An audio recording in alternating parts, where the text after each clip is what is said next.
allegiance. We stand for the pledge of allegiance. I pledge allegiance to the flag of the United States of America and to the republic for which it stands, one nation, under God, indivisible, with liberty and justice for all.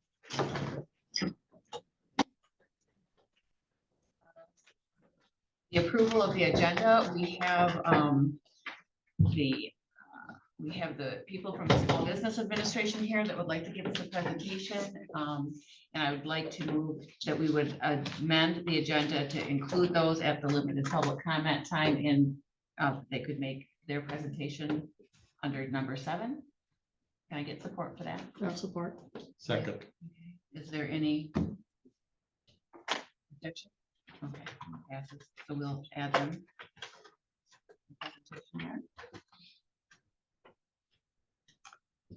Approval of the agenda. Mary, remember to add the dates on the minutes. And then we have the dates. So the approval of the minutes were from 6/12/25 under 5, and the BOC meeting is 6/16/25. It was just not on the agenda. It is, of course, on the minutes themselves.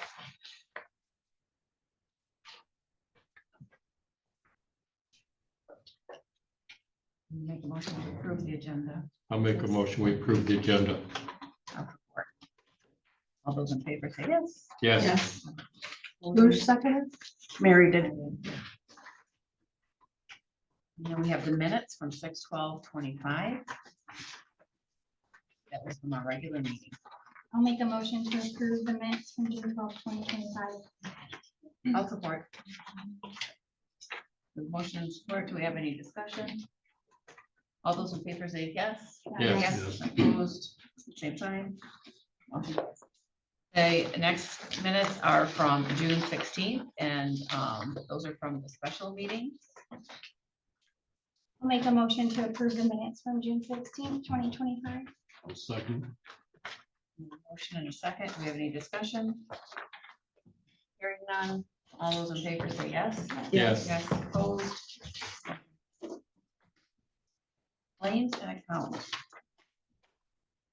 I'll make a motion to approve the claims and accounts for the period June 13th, 2025 through June 26th, 2025. Claims in the amount of $64,605.36. EFTs in the amount of $142,402.28. Desk checks in the amount of $2,323.53 for a total of $209,331.17. I'll support. We have a motion support. Do we have any discussion? Roll call, please.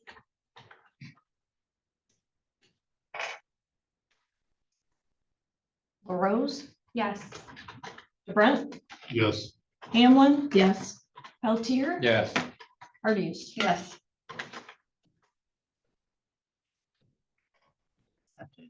Limited public comment. Would you like to present? Please?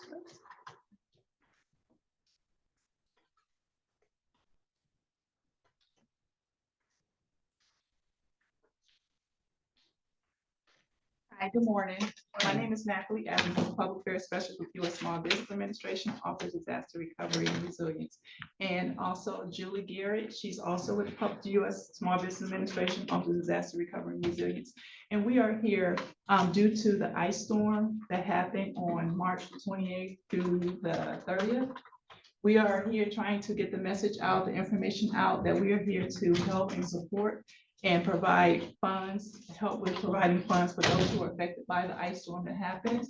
We are here to ask for your help to get the message out, as well as provide information about our Small Business Administration Office of Disaster Recovery and Resilience.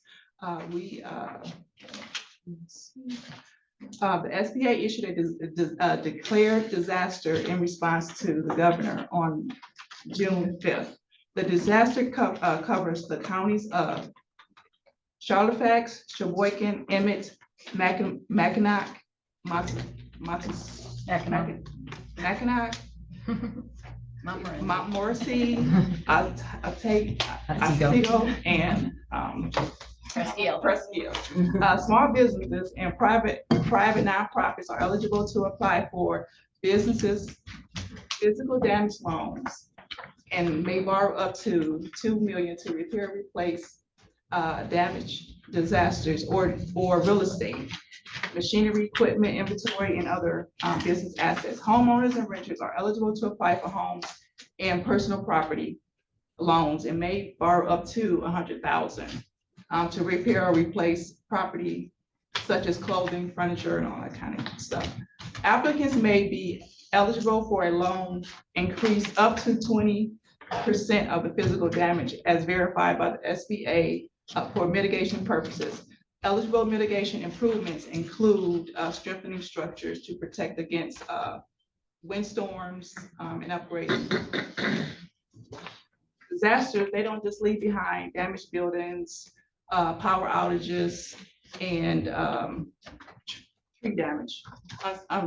They also leave behind uncertainty, financial hardship, and the challenge to start over. This is where the U.S. Small Business Administration Office of Disaster Recovery can help step in.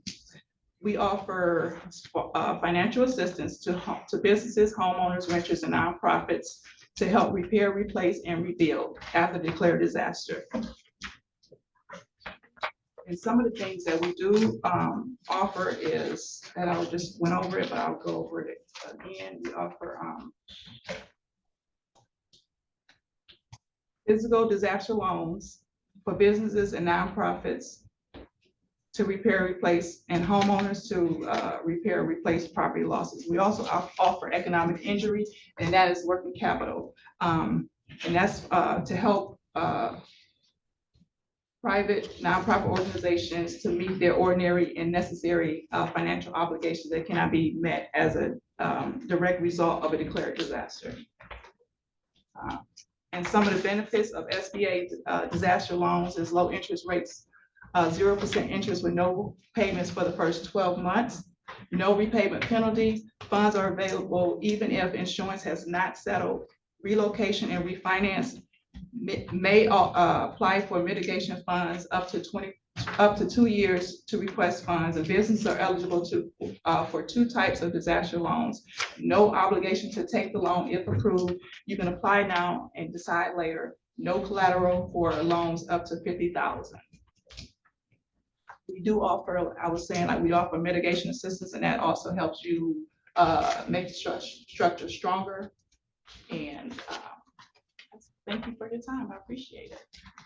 If you have any questions or anything, also Julie. Can I just add one thing here? Since tree damage was such a huge problem here, people have a lot of expense taking down trees in their yard. One person I met had to pay $6,000 to have just 2 trees taken down. That kind of debris clearing is covered by the disaster loans. So that seems to be a really big thing here. And also, people's insurance settlements are coming in lower than they expected. And so there's that gap between the insurance and the repairs, and the disaster loans can be used for that. And you don't have to settle with your insurance before you apply. Just wanted to add to that, these guys are here. We have the SBA ladies here in the office until Saturday to help with people if they want to come in and talk to them. And then all the information that she's talking about is on our website. I also emailed it to all the board members and shared it with the supervisors, the townships, and our other departments and things that have, so they could get the information out, but it is on our website for everybody. And they have it on the table out there. Yep. Thank you for that. And just at the physical, it looks like the deadlines are for physical damage up till August of this year, but economic in March of next year. Yeah, they give people 9 months for economic injury so that they have time to really figure out the financial effects. It can take a while to figure that out. But August 8th is the application deadline for physical disaster loans. That's for homeowners, renters, and businesses and nonprofits. It's all August 8th for physical damage.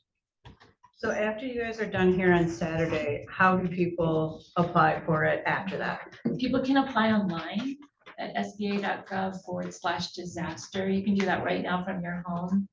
But we have centers open in other counties, and I'll leave a list out there, and you can go to any center. You don't have to just go to the one where you live. It can be where you work or where your mom lives. So there will be other centers, and that's for one-on-one help. We also have an 800 number, 800-659-2955, so you can call and get help over the phone. And you just go online to sba.gov/disaster. There's a way to search for your declaration and start your application online. Thank you. Thank you for your time. We really appreciate it. Have a wonderful day. Anybody Thank you. else have Anybody have any questions? questions? Thank you. Public comment? Agenda items.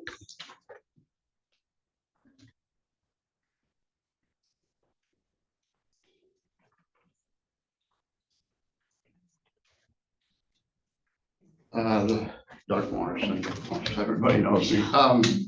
Last meeting, I asked the board about the complaint against LaRose. And I know I didn't get an answer, which I didn't expect an answer, but I do expect an answer today. Where we stand with that, hopefully it got dropped, hopefully it's over with. So I would like to have an answer of that. Is it over with? Is it been dropped? Answer? No answer?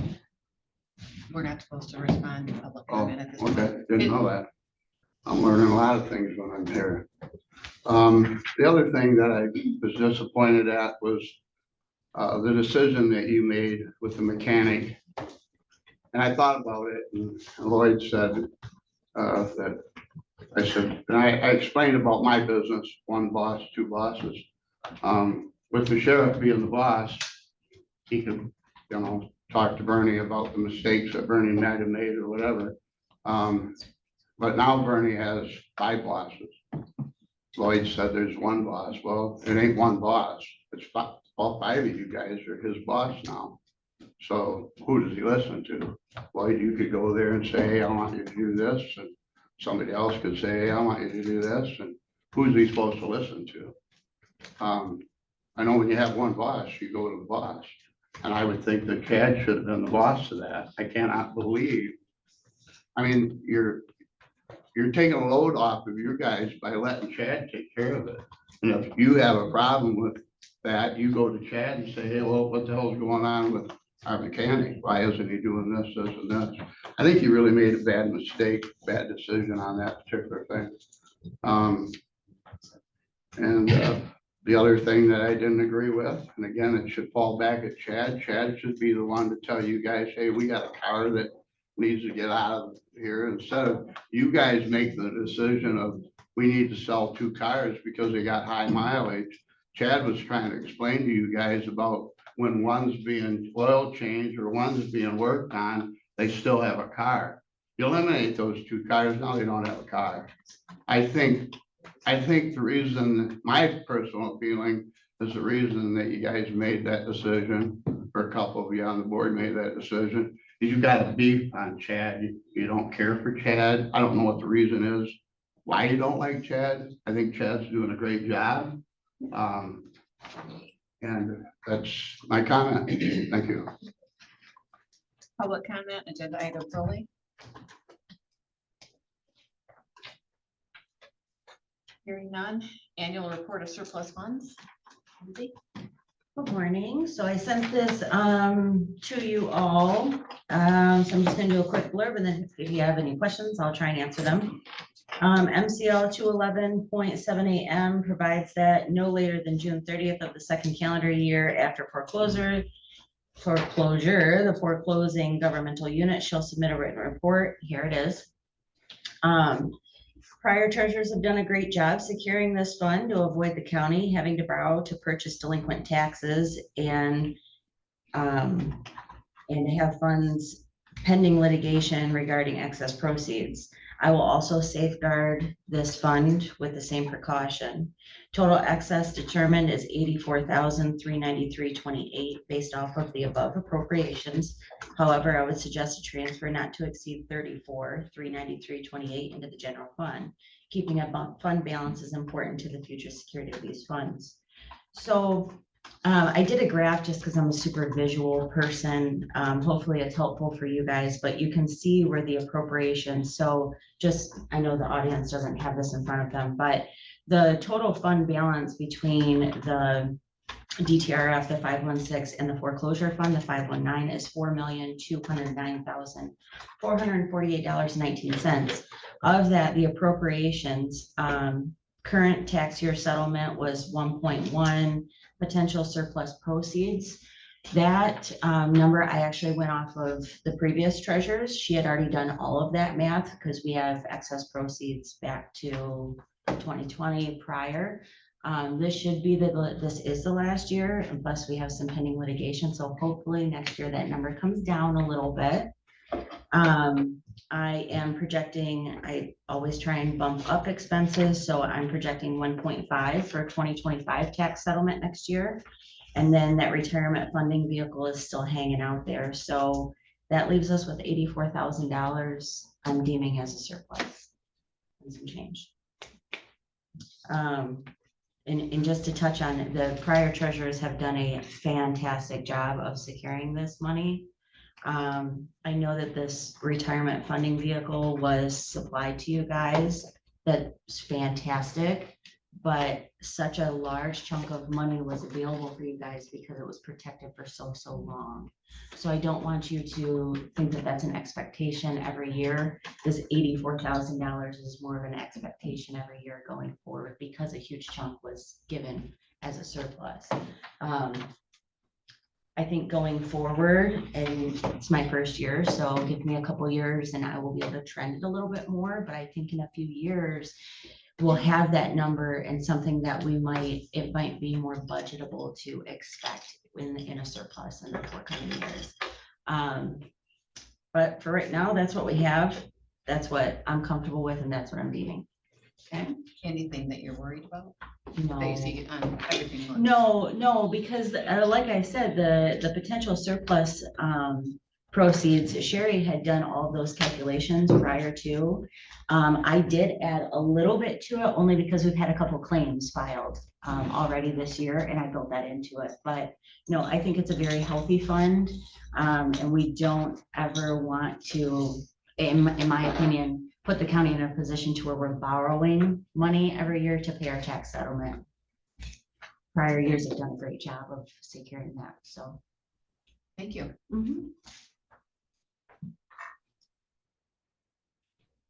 Any questions, any discussion? No? The Enterprise Fleet Program, Danny Brown. This is a presentation. Danny's online. What is his name? Hello, Danny can Brown. everyone hear me? Yes. All right, well, thank you. I very much appreciate you guys allowing me to join today.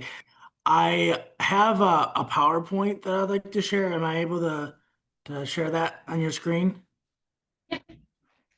Okay. Bear with me.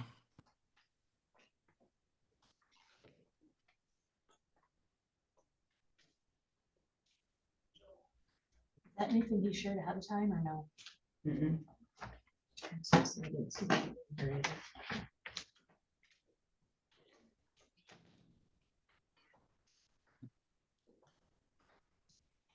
All right, can everybody see the title slide?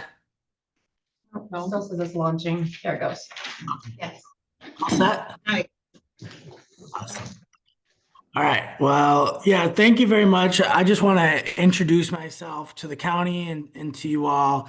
My name is Danny Brown. I am the client strategy manager rep for Montmorency County on behalf of Enterprise. And my role within the county and working with April and the team is really to help manage the fleet overall, lower costs as time goes on by implementing a fleet strategy, acquiring vehicles, purchasing with government pricing, getting government incentives, and the strategy behind that. So today I kind of want to roll you through the fleet plating model, explain some programs available to you through Enterprise, and then some next steps. This is really just, I want it to be conversational. If anybody has any questions, I could either take questions during or I can roll through the presentation and then take questions at the end. What would you prefer?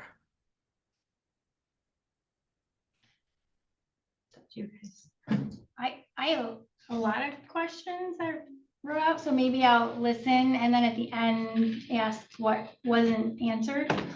If Yeah. that's easier. Yeah, that sounds good.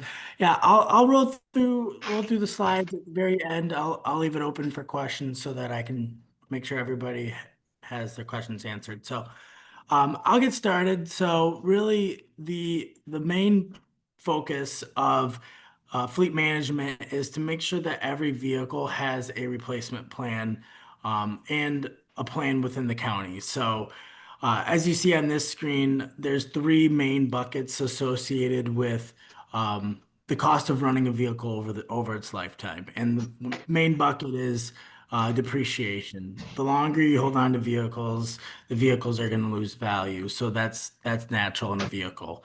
But also the longer you hold on to a vehicle, maintenance expenses start to increase and fuel starts to degrade. So the real goal behind it is every vehicle has a sweet spot where it's the optimal time to replace. And that's what my role with Enterprise is to do with the county is to make recommendations on what we think would be the best time to replace a vehicle and use your government buying power to be able to capitalize on a replacement plan. So to share with you, we partner with a lot of government entities within the state of Michigan. Government entities are our fastest growing segment in our business, primarily because we know governments are tasked to do a lot more with a lot less. So I'm sure you guys all know a lot of these different agencies, but there's 70 within Michigan that could be between schools, counties, and cities. And Enterprise Fleet Management was actually awarded the Sourcewell contract, and we've been vetted through their RFP process. So just a couple wins with that I want to share with a couple of these entities on here is there's an example where we were able to help one of these counties increase their fleet size by 11%, by also decreasing their expenses by 30%. Another example is another county had increased their fleet size 55%, and their expenses has only raised 23%. So there's a lot of different strategies behind this that I would like to roll you all through what they're doing today. So the Enterprise operates under an open-ended leasing model. So when a lot of people hear the term leasing, they think of just naturally you have a vehicle you lease through a dealership. At the end of a predetermined set amount of time, you return the keys and you're done with that vehicle. So the open-ended equity lease is actually different that you guys operate versus what a dealership traditionally does. So I want to walk through that just so you feel comfortable with how the process works. So in this example, let's just use a truck that costs $42,000. Now, if you were going to go to a dealership and purchase this vehicle, let's just say you purchase it, finance it down to $0 after 4 years, your monthly principal, your payment will be $875. Now, at the end of 4 years, we believe that vehicle will be worth $22,500. So at the end of the 4 years, you could sell that vehicle for that amount of money. The enterprise model is we only want you to pay and finance for the vehicle for what you're actually going to use. So we determined 4 years as the proper holding period on that vehicle. We believe that we should write the book value down to $32,000 and leave a $10,000 unpaid principal. That makes it better on your cash flow. That way your payment's $667. We already know that that vehicle is going to sell for $22,500. So we're going to use 10,000 of that to pay off the remaining principal, and you'll have $12,500 in equity. That will ultimately help a cash flow savings of that 4-year period of $10,000. So that's exactly what we're trying to do for the county across all different vehicle types in your fleet. When the county initially partnered with Enterprise, this 10-year analysis was shown as a plan that could potentially be followed. So bear with me here. So this is at the start of the partnership. We analyzed 18 vehicles in your fleet. And what we did is we looked at a period of 10 years where we could ultimately have a savings of $62,000. So really what goes into that is we identified the vehicles that are over 10 years or older, or over 100,000 miles should be great candidates for replacement because we know their maintenance is going to cost a lot. We know that their resale is going to continue to drop down to nothing. So the plan is to slowly implement new leased vehicles within the fleet. That way it'll start building equity into your fleet. So this example, we had in year one replacing 8. Those 8 will sell for $23,000. Your maintenance costs were this is the data that was provided to enterprise. Fuel costs were $51,000. Your fleet budget would be $203,000. That's what you're averaging at the time of this analysis. So in year one, we have 8 vehicles that are needed. So we sold off those vehicles. Our maintenance is going to drop because we placed 8 with 8 new vehicles. Our fuel economy is going to improve, and then our fleet budget is going to shrink. So over time, you're going to start to see vehicles being replaced. Equity is going to be starting to be built within the fleet. Maintenance costs are going to lower, and there's going to be some months where there's a net cash of what you guys will be budgeting for in your fleet, and then there'll be some months where there'll be some years where resale will be much higher, where you'll be seeing a negative net cash. So this is really the plan that we're trying to implement and follow a strategy behind it, and then there's a lot of guts that go into it. So this is just an example of a comparison between pickup trucks. So what we do is a total cost of ownership analysis to figure out what is really the right vehicle for the county. So for example, I'll meet with a department head and they'll say we need a pickup truck for the county, but we want to make sure that we're achieving the lowest cost of ownership. So we take what the vehicle costs today, how much maintenance is going to cost on the vehicle, how much fuel is going to cost on the vehicle, how many miles they're going to drive within a year over a 4-year term or a 5-year term, and then what we think the vehicle is going to sell for based off of our data. And we determine that the F-250 is going to be the lowest cost of ownership vehicle. We then look into seeing now that we know what the right vehicle is, what is going to be our correct term. So we're able to analyze each month's time frame, each year's time frame to figure out how many months we should be setting the lease up for. And in this example, it would be 48 or 60 months. And on this slide, so a lot of people it's really think is once you purchase a vehicle, that's the cost of your vehicle. That's how much it's going to cost you to operate it.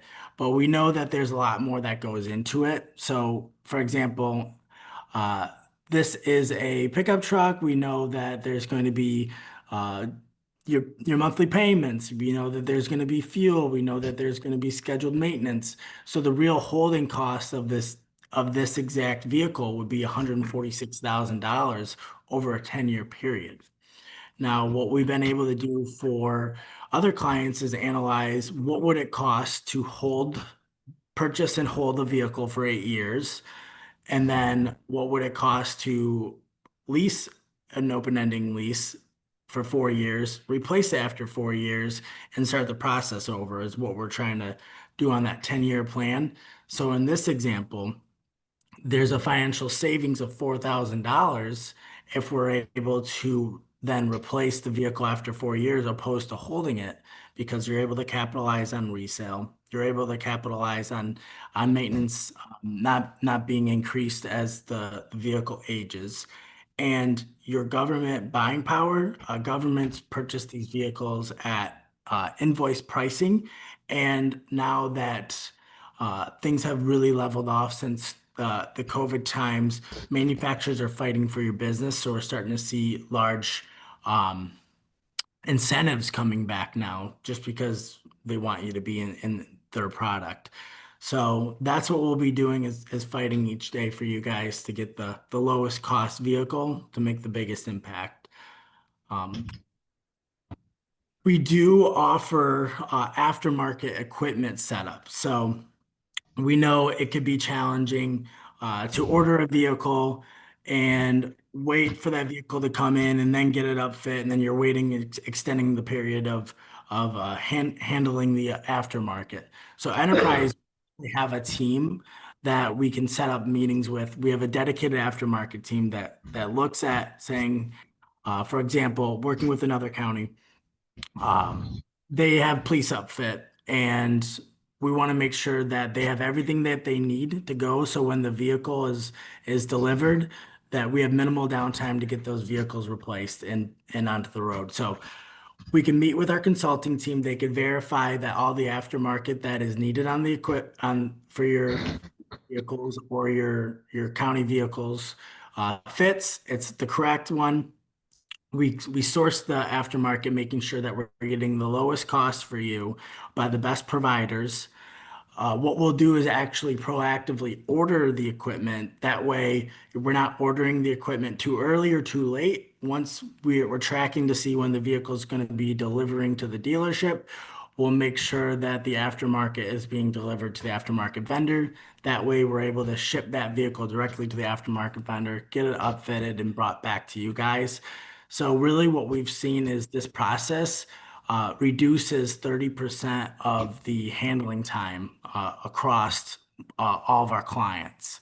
So what we could do also is cap the cost of the aftermarket into the monthly payment. That way you're not paying for a large amount of upfit upfront. The only requirement is if it's over $10,000 is that we do half down on that.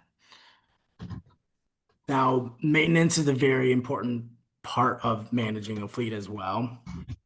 Through our maintenance management program, we do have over 200 trained ASE certified technicians, so that every single time your vehicle is going to an outside vendor, each repair order is being audited and reviewed to make sure that there's no additional costs that are not needed on a vehicle. So they're verifying that the correct parts are being used, that the correct services are being done, and they're also verifying that if a vehicle is covered under warranty, that we're making sure that that gets covered. Right now, the county is using our in-house maintenance management program, so they're able to service the vehicles in-house, log the service so that we're able to get data to help us make decisions.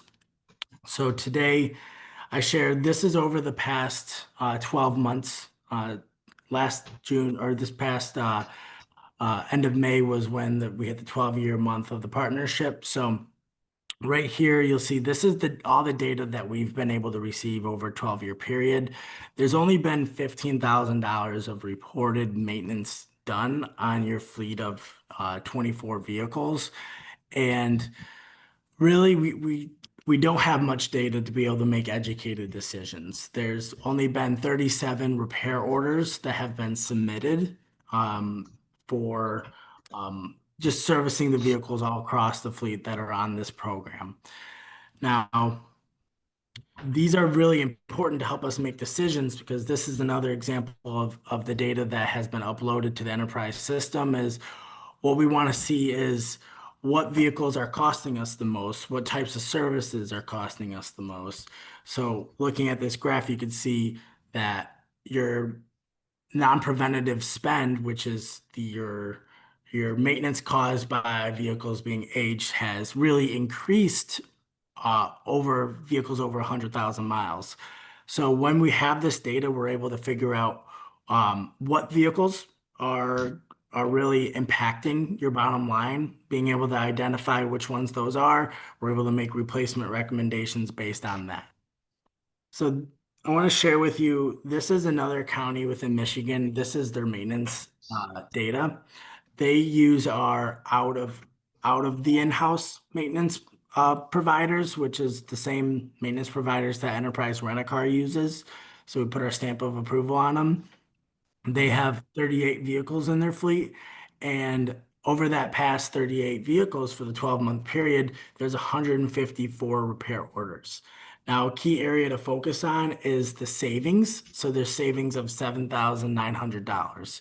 And the year before that, there was a savings of $10,000.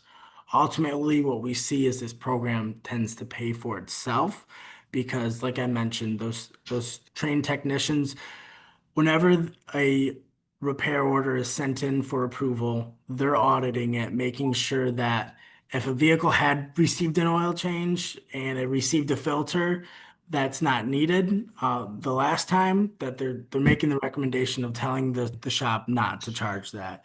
They're making recommendations off of such as like a transmission that's going bad, making recommendations of trying different parts before we end up replacing a full transmission, making recommendations off of negotiated pricing. We know how much it costs for labor. We service thousands and thousands of vehicles every year. So if a shop's saying it costs 3 hours of labor and we have the data to show it only costs an hour and a half, we're making that recommendation to the shop saying we're only going to pay for an hour and a half of labor, and we're going to help save the county some money. Also, making sure that a lot of these vehicles are new. If there's ever warranty work that doesn't require out-of-pocket costs, that we're making sure that we're fighting for you, making sure that we're getting that vehicle done to a warranty dealership instead of just a local mom and pop shop. So, like I mentioned, we want to make real decisions based off of real data that's in the system. This is the same county. We're able to determine their big jump of their non-preventative spend from 9.3% to 39%, figuring out to see, okay, we already know that the vehicles that are over 100,000 miles are costing us. Which ones are they and what types of repairs are costing us that we can prevent for the future? On the flip side, we want to make sure that we're selling vehicles at the right time. Like I mentioned, the government has the best buying power because the government can get vehicles for much cheaper than I can get a vehicle for, or for a commercial company can get a vehicle for. You guys get the incentives. And the perk is you guys are relatively low miles, is what we see on government vehicles. So this is an example of a vehicle that we recently sold for a county. So they had this vehicle in service for 60 months, an ending odometer of 12,000 miles. It only took us 13 days to sell the vehicle for them. Sold the vehicle for $34,000. So the vehicle sold for 142% of the industry average, so 42% above what we expect the vehicle to be sold for. And this government actually ran this vehicle for a negative depreciation of $3,400. So what we're really trying to do is make sure we sell the vehicles at the right time, keep your costs low, because there is going to be a buyer for your vehicles out there. And we want to make sure that we're putting that money right back in the fleet with a nice, new, healthy vehicle.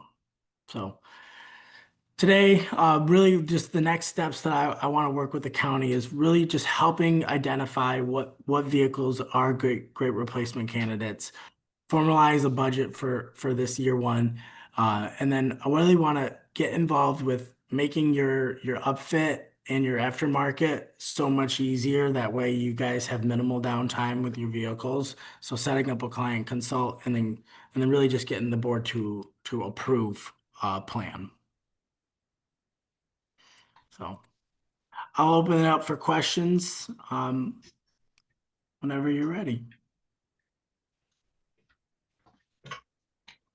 Do we have a copy of those PowerPoint? Yeah, Or the- yeah, I'll send that right to April. Okay, thank you.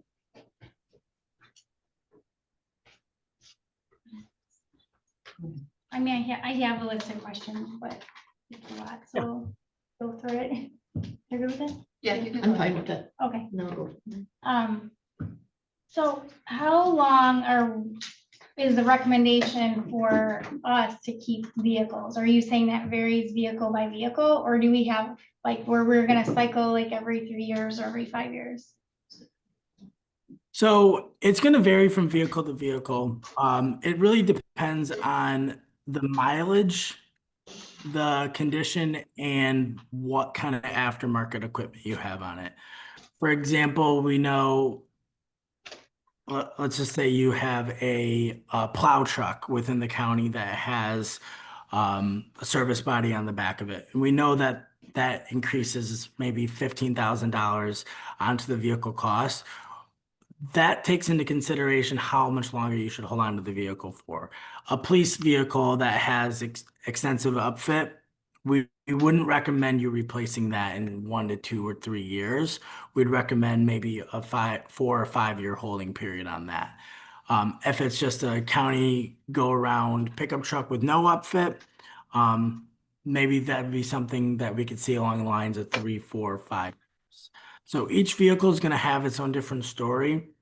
And that's what I work with April on, is identifying what is the right holding period for each vehicle based on its story. And a lot of what we use that is maintenance data, being able to determine how much is a vehicle costing us in maintenance each year, making sure that we're cycling these vehicles out before the large repairs start to happen, such as another round of tires or brakes or potential transmission issues. And then are there mileage restrictions? It sounds like based on one of your slides, I think it said something like 75 cents a mile, which would get rolled into the lease cost. Is that how that would work for mileage? No, so there's no mileage restrictions. So how we set up the leases are, an example could be a pickup truck that you say this truck's going to go 10,000 miles a year. So we make the recommendation of the holding period there with how much we want to depreciate the vehicle over time to put you in an equitable position. That 75 cents is just what the holding cost for you of the vehicle is, broken down by how many miles you go over that period of time. So you're not paying cents per mile. That's just us analyzing how much this vehicle is costing you at the very end of its use. Okay, so when the lease is up, there's no responsibility in the county to handle that vehicle, like it passes over to Enterprise and it's sold or whatever you guys So- do with. Yep. So when that lease term, say we set that vehicle up for a 5-year lease term and we hit year 5, like I mentioned, we left a book value on that vehicle that's going to be unpaid because we essentially don't want you to keep paying into a vehicle that we know you're not going to be using past its term. So what we'll do is you'll request for us. I'll meet with April. We'll create a plan for what that vehicle is going to be replaced with. We'll order that vehicle. When that vehicle comes in, we'll turn in the old vehicle. We'll get the sale from that, pay off the remaining book value, and then we'll take that difference of cash that you guys have excess and apply that to the new vehicle to lower your payment. So you're dealing with selling the vehicle, we don't. Yeah. So we'll sell the vehicle for you. That's included in the service charge. So we'll pick it up from you and then we'll sell it. And then once we get the sales, I report that back to you for however we use it. Does the lease payment stop on that vehicle when it's picked up or when it's sold? So when you tell us to pick it up, that's when we stop the lease payment. And then once we sell the vehicle, then we clear up the remaining book value. Okay, and then how is the condition assessed at the end of that lease? Like if, yeah, I'm sure normal wear and tear is fine, but is there a process to assess if the vehicle is beyond that? And then what happens if that determination is made? Yeah. So essentially, these vehicles are your vehicles. So the condition is really up to you. We have people turn in the vehicles if they have a damaged door or cracked bumper. That's the only impact that's gonna have on you is how much we're able to resell the vehicle for at the very end and bring the money back to you. So it's essentially, it's not like a traditional dealership where they're taking a evaluator and measuring damage and saying, oh, we're gonna charge you this much, because it's your vehicle. We're just gonna sell it for you on the back. And then trying to pull up the chat, I saw another question.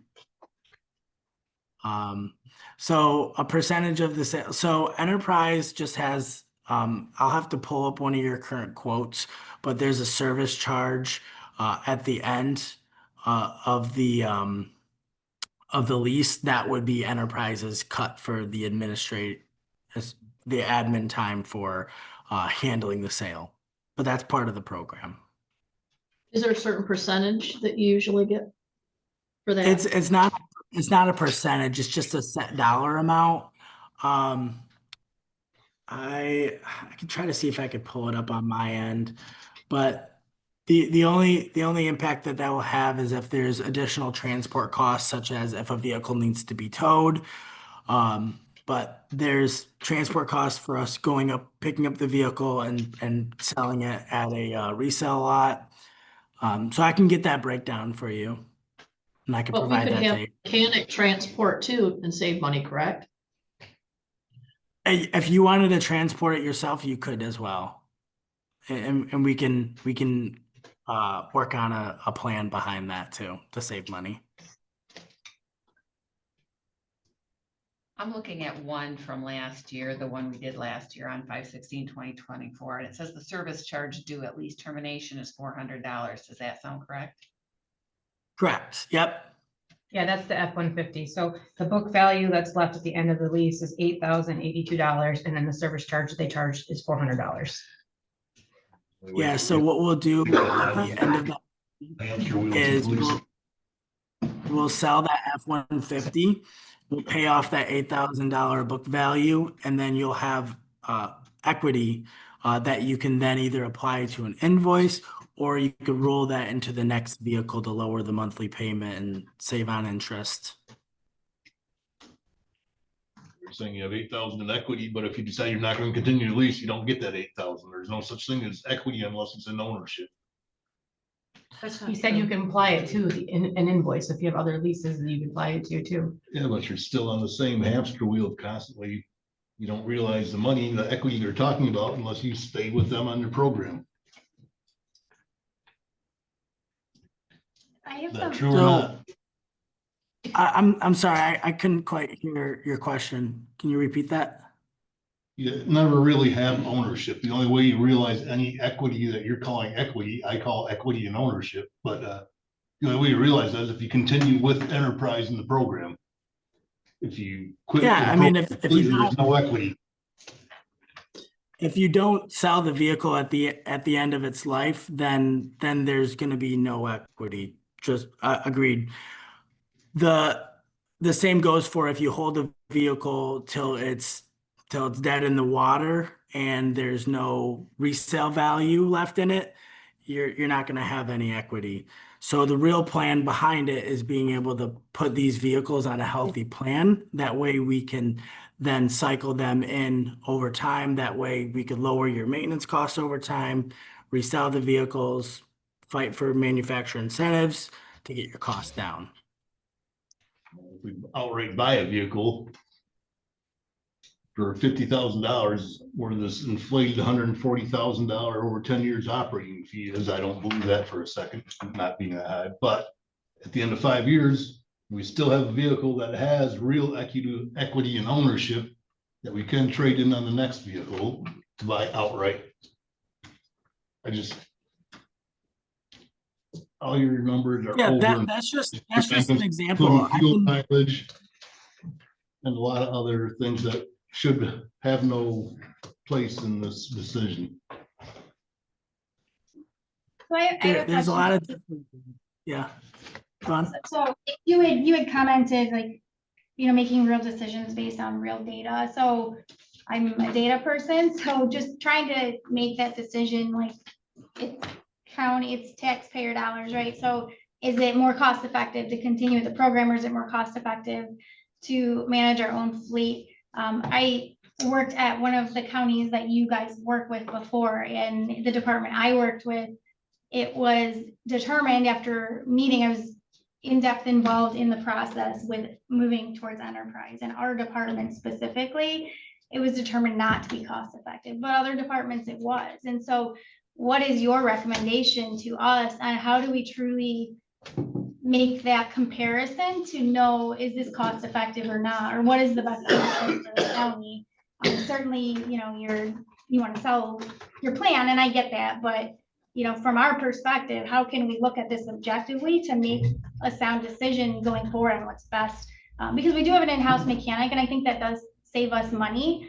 And if we are managing the vehicles appropriately, perhaps that is more cost effective, but maybe it's not. So how do we get to that point where we can have that data? What is your recommendation? And so we can make that good choice.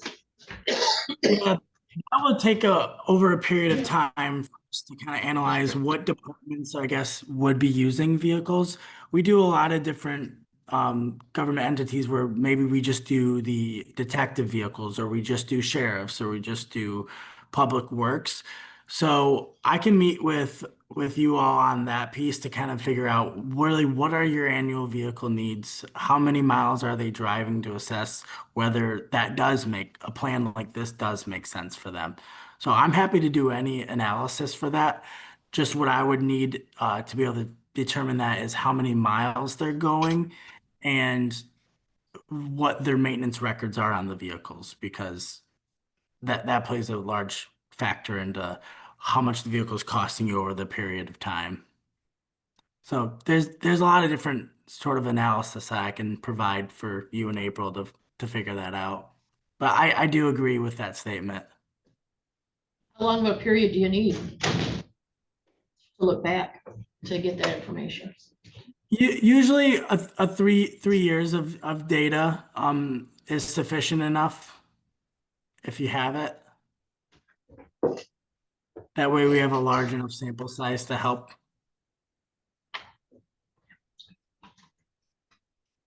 Because right now our leases are in the sheriff's department and building and equalization, correct?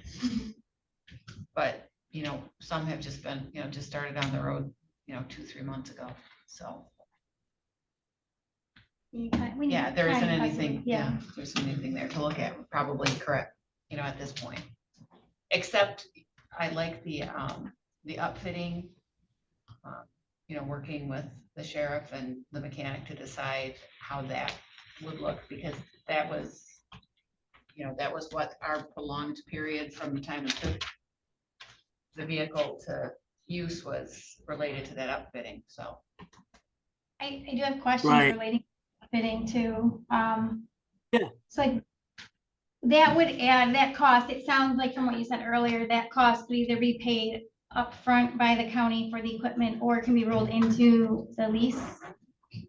Correct.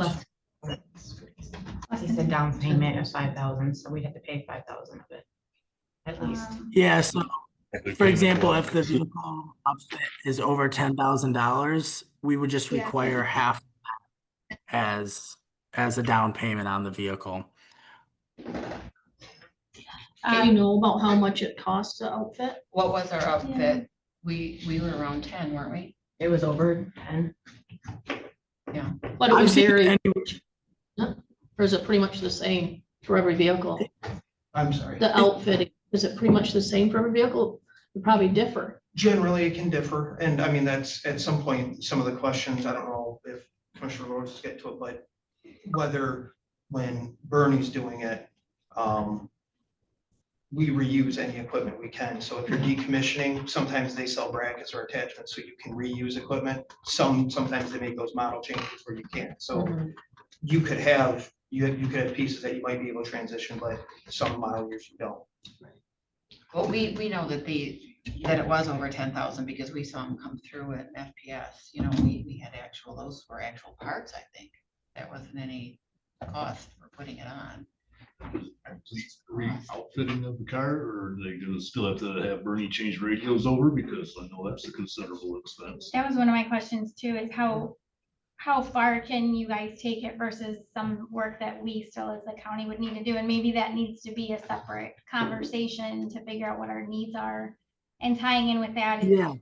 customization and setting up the vehicles. I know our mechanic works with the deputies on like customization, like it's really helpful to have this here. And I walked through with him a vehicle while he was working on it, and he was kind of explaining, like, we used to do it this way, but it's more effective for them to have the camera wired this way or have it, things like that. So how much customization is there in getting these upfitted? Yeah, so what we do is for the very first time that we set up anybody with the aftermarket is we set them up with a client consult. So one of our techs will do a call with either the sheriff or whoever oversees that process to get what exact upfit needs to be done and how they want the vehicle to look. And then we'll go out and source to see what vendor is the closest or the best to be able to suit your needs. And then when that vehicle, say we have a police interceptor on order for you, we make sure that those aftermarket parts land at the vendor right when the vehicle's landing at the dealer, so that when the vehicle's prepped and ready to go to the vendor, they're not waiting on parts, that they have the parts and the plans ready to install. So there's a lot of different customization that can be involved. I believe I kind of know a little bit what you're talking about with like the radios and the IT systems. I believe that the aftermarkets could install those if there's, I guess, a cost benefit for them doing that. I've also see different entities install them themselves. So we can get all sorts of those questions out in that client consult meeting. Okay, and I do, kind of circling back to what the sheriff said, I did have something similar on my questions, is what happens to the equipment at the end of the lease? And is it reused if it can be, and if it can't be because of changes in model year or whatever else, is it sold or scrapped? And then who's responsible for that? And does that come back, is that in the counties? Like, we paid for this, or it's part of the lease payment, so that's our equipment now, and we can choose to reuse or not reuse it, or to sell it? Scrap That'll it? be your equipment. We have a lot of different, I guess, equipment can be taken off of old models and added to newer models. So we'll definitely do that to the best of their ability. If it's transferable. If it's not, it's your equipment. So essentially, when you guys decommission them to make them not look like police cars to be able to be resold, you just have those parts available for you. I do have a question though. You're doing all this, helping us, sending people out, and we're talking with you, and you're only getting a service charge at the end of our lease? So there's a Or monthly. what other ones are- Go ahead. Yeah, so there's a monthly management fee on that lease schedule as well. That is incorporated into also the interest payment. So I could try to pull up an example of one of the vehicles, unless you have the sheet handy.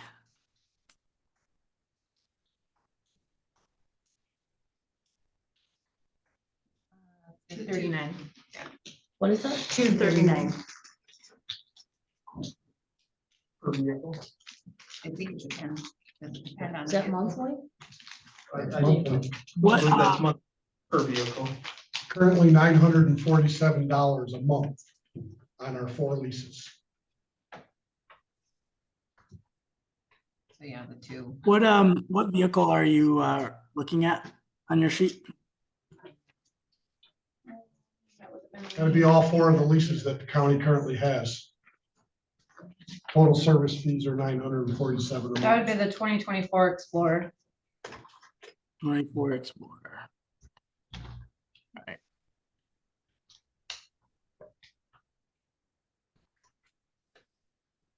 So on this vehicle, there is a 8% interest on the payment, and then a management fee of $62.86.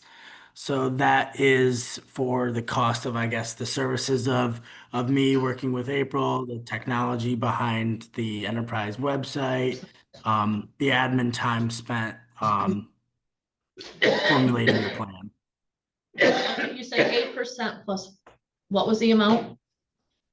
So on your that Cover we have that- for. you have like a base payment, I think it should say like $800. So of that $800, that consists of the depreciation. So we're depreciating this vehicle at a 1.5%. So that we're building up equity into the vehicle. And then the interest of 8%, and then a management fee, which is 0.15% of that. So that adds up to $800 for your lease payment. And for the 2024 Forest Law, our lease payment $790. F-150 is $793, yeah.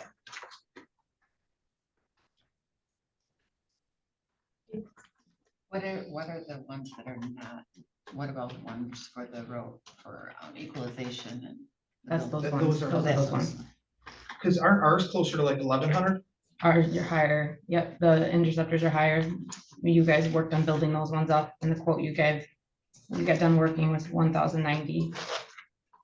And I have that lease fee, that's the one I'm looking at, and it says $253.90.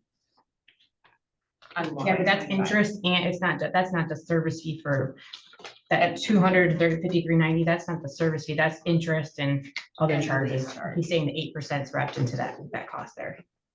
Right, yeah, it's listed here as the monthly Lease charge. yeah. So of the four vehicles, just under $1,000, I think, is service fee 8%.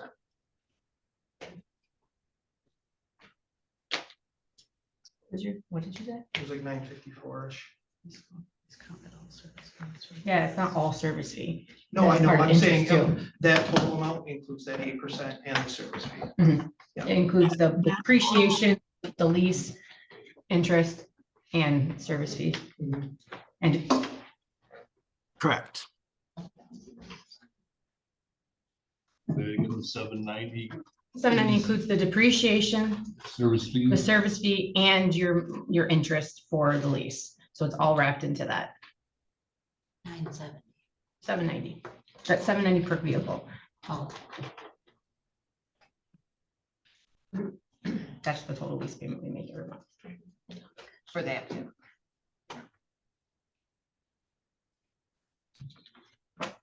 I have a couple more questions related to maintenance.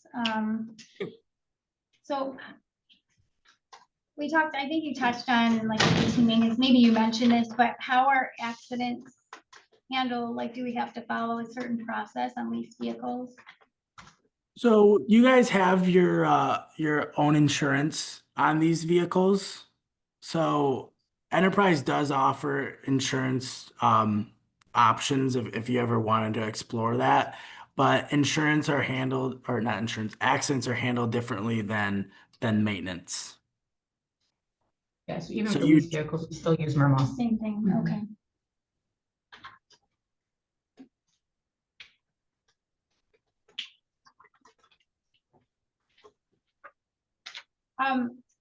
For reporting, I know there's a system, an enterprise system where the maintenance is reported because we have the in-house mechanic, correct? Is there any customization to that system of how data is entered, or is it like you just kind of have a standard system and we have to work with that? It's a standard system that all the shops use. It's a system called Auto Integrate, and that's what allows them to log if they're getting an oil change, what the parts cost them. That way we can get a running list of how much it's costing. So that's kind of like what a Bell Tire, a Valvoline, or a Ford dealership would use the same system. Okay. So and then that off. system- Go ahead. I'm sorry, I didn't mean to cut you off. Go ahead, that's fine, you can finish. Yeah, that system is the same one that all those different vendors would use, that all feeds into our enterprise system so that we're able to pull the reporting.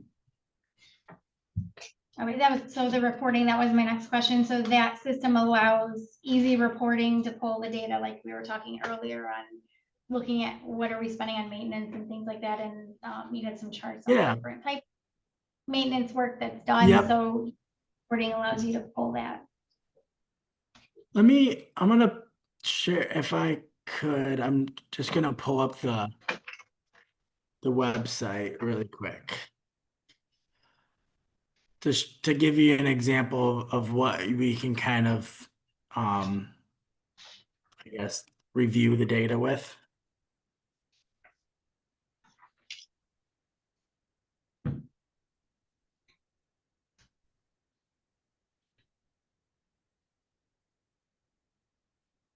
When Danny was going over some of the information at our 1-year anniversary, with me, there was a couple things he noted during our discussion that, the mileage being entered when people use the fuel cards, so it's not very accurate, so they're not entering the correct mileage when they're putting it in. Kind of, they jump all over sometimes. And then At what point they're not entering mileage or When they what? put fuel in. yeah, Okay, using the Wex cards. And then we also had purchases of diesel and mid-grade and premium fuel on our Wex cards, which shouldn't have been used. So there's just a couple little notes of things.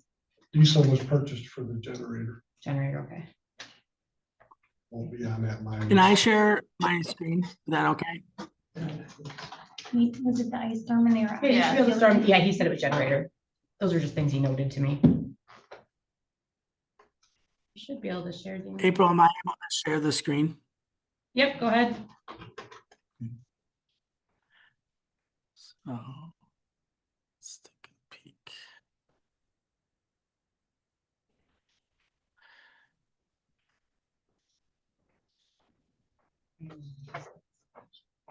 So what I'm sharing, it'll probably show up here in just a brief second, is what the client website looks like that April's able to log into. Right now, I have this just on a display demo client, just for like when we do like training purposes.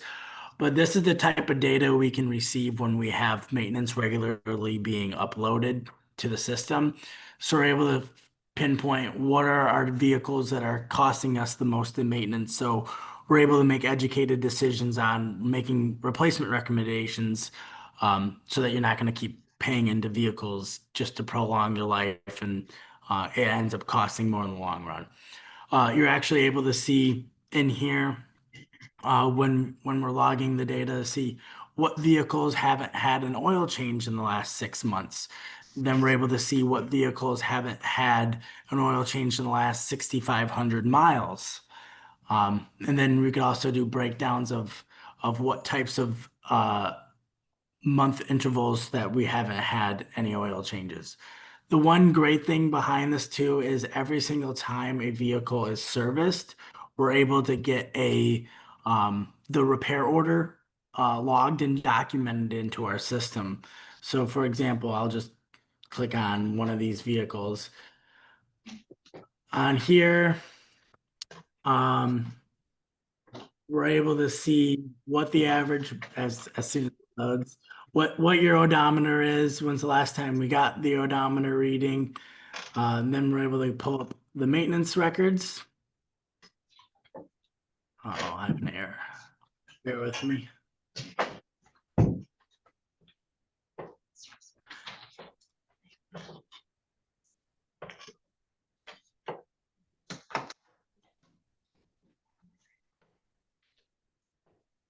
Well, that's loading. We're able to pull up individual repair orders. That way we have a running history of that vehicle. So when you were to sell that vehicle, you have proof of that you've taken care of that vehicle. Also, what we find out is a lot of manufacturers, they try to find reasons to not cover vehicles under warranty, and that's what Enterprise's job is to do, is to fight for you guys when situations like that come up.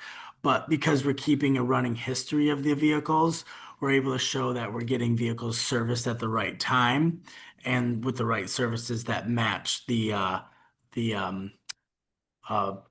handbook that's provided with the vehicle. So I had a situation with another government entity where they blew a transmission on a vehicle, and it was still within the warranty time frame, and the Ford dealer said that it's because of the oil changes weren't being done properly at the right times. So we actually had the running history of those vehicles being serviced at the right mileage intervals, and we're able to actually go fight for that dollar amount to be covered for that specific client. So then April's able to go in here, or whoever, maybe I just picked a bad vehicle. But you're able to go into the website to pull each invoice if you ever want to review it. That way, all your maintenance is easy to pull and easy to document, and we use this to make decisions for the fleet future.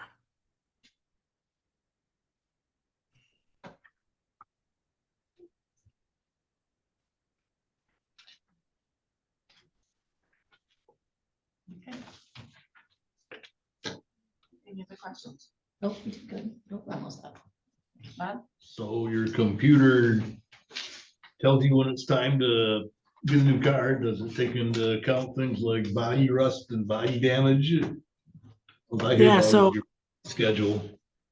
yeah, if there's ever we take into consideration the market value based off of sight unseen. So that's just strictly based off of mileage and age. A lot of times if there's concerns, if a vehicle is like, I'm sure you guys being up north, you see that healthy amount of snow that could really have an impact of like the vehicle's body just being rusted. You could always provide pictures to me, and I can get the true fair market value of that vehicle. That way, when we're doing our analysis to see what we think we can get that vehicle sold for, to help the bottom line. So we can take that into consideration. Resale value, I'm talking about when you decide to pull it offline and it's time to recommend we get another vehicle. Is that something you take into account? No, Because you get cars so that have we high mileage that have take, good bodies and low mileage that have bad bodies. yeah. So we do everything sight unseen. So when I'm meeting with April, we're kind of going through each vehicle individually, and discussing that firsthand. How often would you do that? Is it So we do toward the end of the lease, or do you do it like every, what, 3 months, 6 months? every year. Yeah, so we do that every single year. So I do an annual review, so I'm pulling this data, reviewing it with April to show what's working well, what do we have opportunities for, and then because of the model years open up usually in June and July and August, we're meeting around the summer months to talk through the fleet plan to see what vehicles might be great candidates internally for replacement, and then what vehicles do we see on paper as great candidates. And then if they're on paper as great candidates, then I'm discussing with April, trying to get the story on the vehicle, figuring out what it's used for, what the vehicle looks like, and then I'm able to use that into the analysis to figure out, does it actually financially make sense to replace this vehicle now or later? So And the mechanic can be part of that conversation as And, well. and I had Danny, he's been introduced to Chad and Dormy so that he can meet with them directly on those kind of questions, because I don't have. Well, I have a question.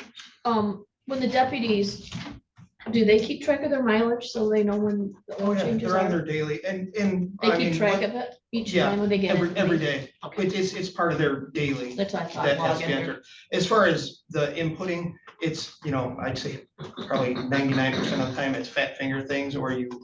it's supposed to be 79 or 97. I mean, I'm sure I've done that, but it's those kind of situations.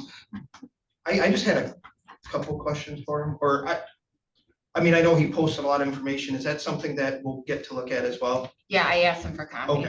Okay. Helpful. Just, David or Daniel, I'm sorry. When you pulled up like our current schedule that was worked on originally, I guess I'll just call it like the lease rotation. Correct me if I'm wrong, but like within years, I don't know, I want to say it was around year like 5 or so when we started getting into the rotation. the lease payments, as you get to that middle term, end up getting into, I don't know, I want to say it was like between 160 and 200,000 a year. Is that accurate, or am I can't, I don't have it in front of me, but You're referring to that 10-year model that I showed? correct. Okay. Let me pull that up. Chad, you're talking about in the middle, like, it said in, we'd be leasing. 2028, yep, lease payment of like $230,000. So yeah, the lease payments, just because primarily most of the vehicles in the county will be under lease. 18 What's vehicles. gonna offset that? That was if you lease 18 of them. Okay, but that's how, excuse me, that's how many vehicles? 18, If we were leasing 18. yes. Well, that helps. Yeah, I'll send this all to you, to review. That'd be a never ending yearly payment every year. If we continue to replace the vehicles on the leases, it would never go lower than 200,000. It'd always be right around that same amount. Well, if we're leasing 18. If we're leasing 18, we're not leasing From 18. that point on, if you bought a new vehicle every year for 50,000, you're saving 150,000, the way I see it. Or well, buying a vehicle for 50 plus upfitting, it's way more than that. 60,000, We're still spending way lower than 65. 200,000. And if you buy two of them, 18 vehicles. you're Yeah. $170,000. I have a question.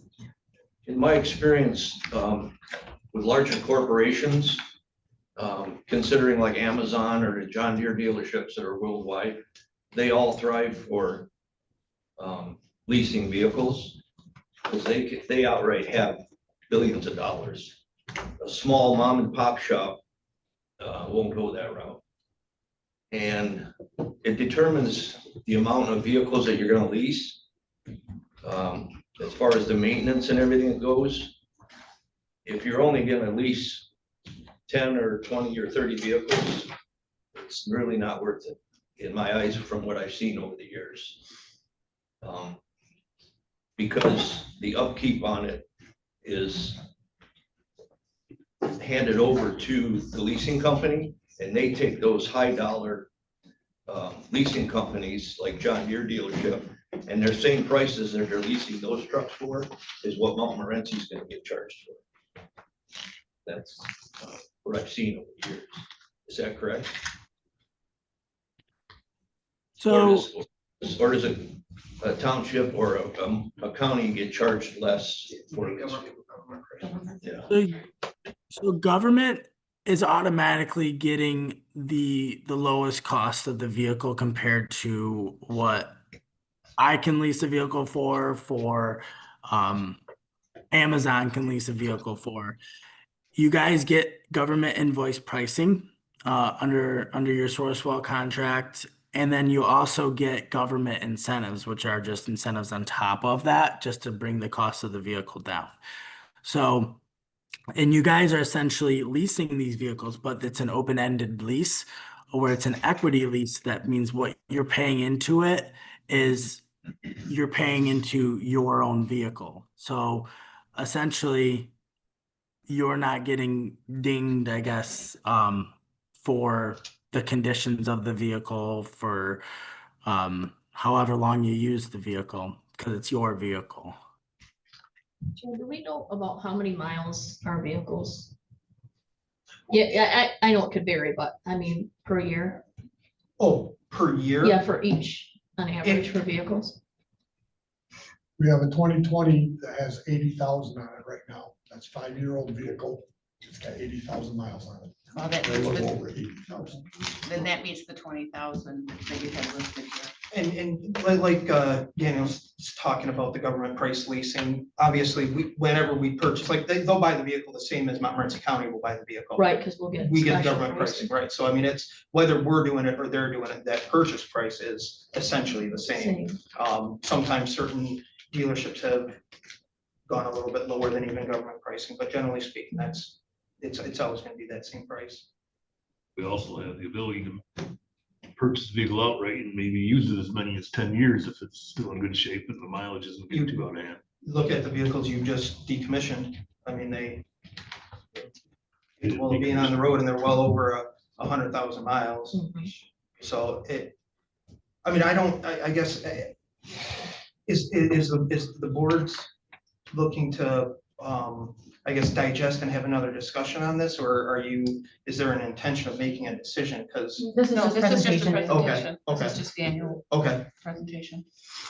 So is there any more questions for him, or do you want to just send us, or did you have? yeah, another? just one real quick since he's online. Daniel, when you were talking about the equipment, like as far as enterprise organizing the upfit, there obviously would be the equipment charge and then whatever that organization or company, whatever their fees are, correct? Yeah. So that would be the total cost of the upfit is their labor plus the parts. Okay, and then what, at decommission, who is, I guess, what is the practice for decommissioning the vehicle and the removing of those parts or the attempt at recycling those parts? Who's responsible for that? Yeah, so it's kind of a couple options along with that is you could either, if you would like that vendor to do it, you can. I have other entities that decommission the vehicles themselves. So it's definitely with whatever's in your power that you're willing to do. What we do see is like if you're going to transfer equipment, essentially we just have the aftermarket vendor who's going to be doing the next vehicle, transfer it for you, and then that cost is then used as the upfit on the next vehicle. But if we do it, there's no cost. Versus, Right. yeah, right, versus if they do it, then. Okay. Yeah, one more big question. Yeah, you don't go have to ahead. do the aftermarket with us. It's just an option for you, is that it's a resource enterprise can do. What's the turnaround time if you were to get the parts? Is it set, we were just curious time wise, if you're, once we're ready to swap a vehicle out, let's say, and you know what parts, what is your usual time to get those parts? And Honestly, I don't know the answer to that because it's going to vary from the extent of what the aftermarket's going to be. But when we do the client consult and we figure out what type of fit it's going to be, they can let us know what the turnaround time would be.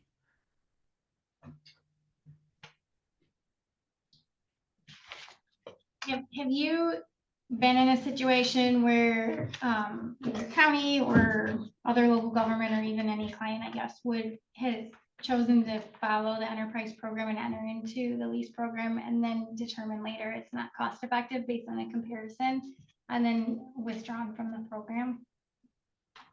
We haven't had anybody withdraw from the program, from my knowledge. I've had departments just not utilize it. So like what you're saying, like for say if Montmorency had the program with all their departments, I've had some departments determine that they can just handle it on their own because they're smaller and their needs are less. But I haven't had a entity completely leave. is there a charge if that happens?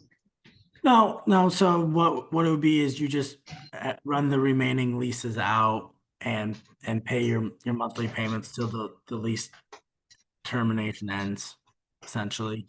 And then if you want to get out of a lease early, then there's early termination fees that we can calculate and get dollar amounts. It's like a regular lease for a individual.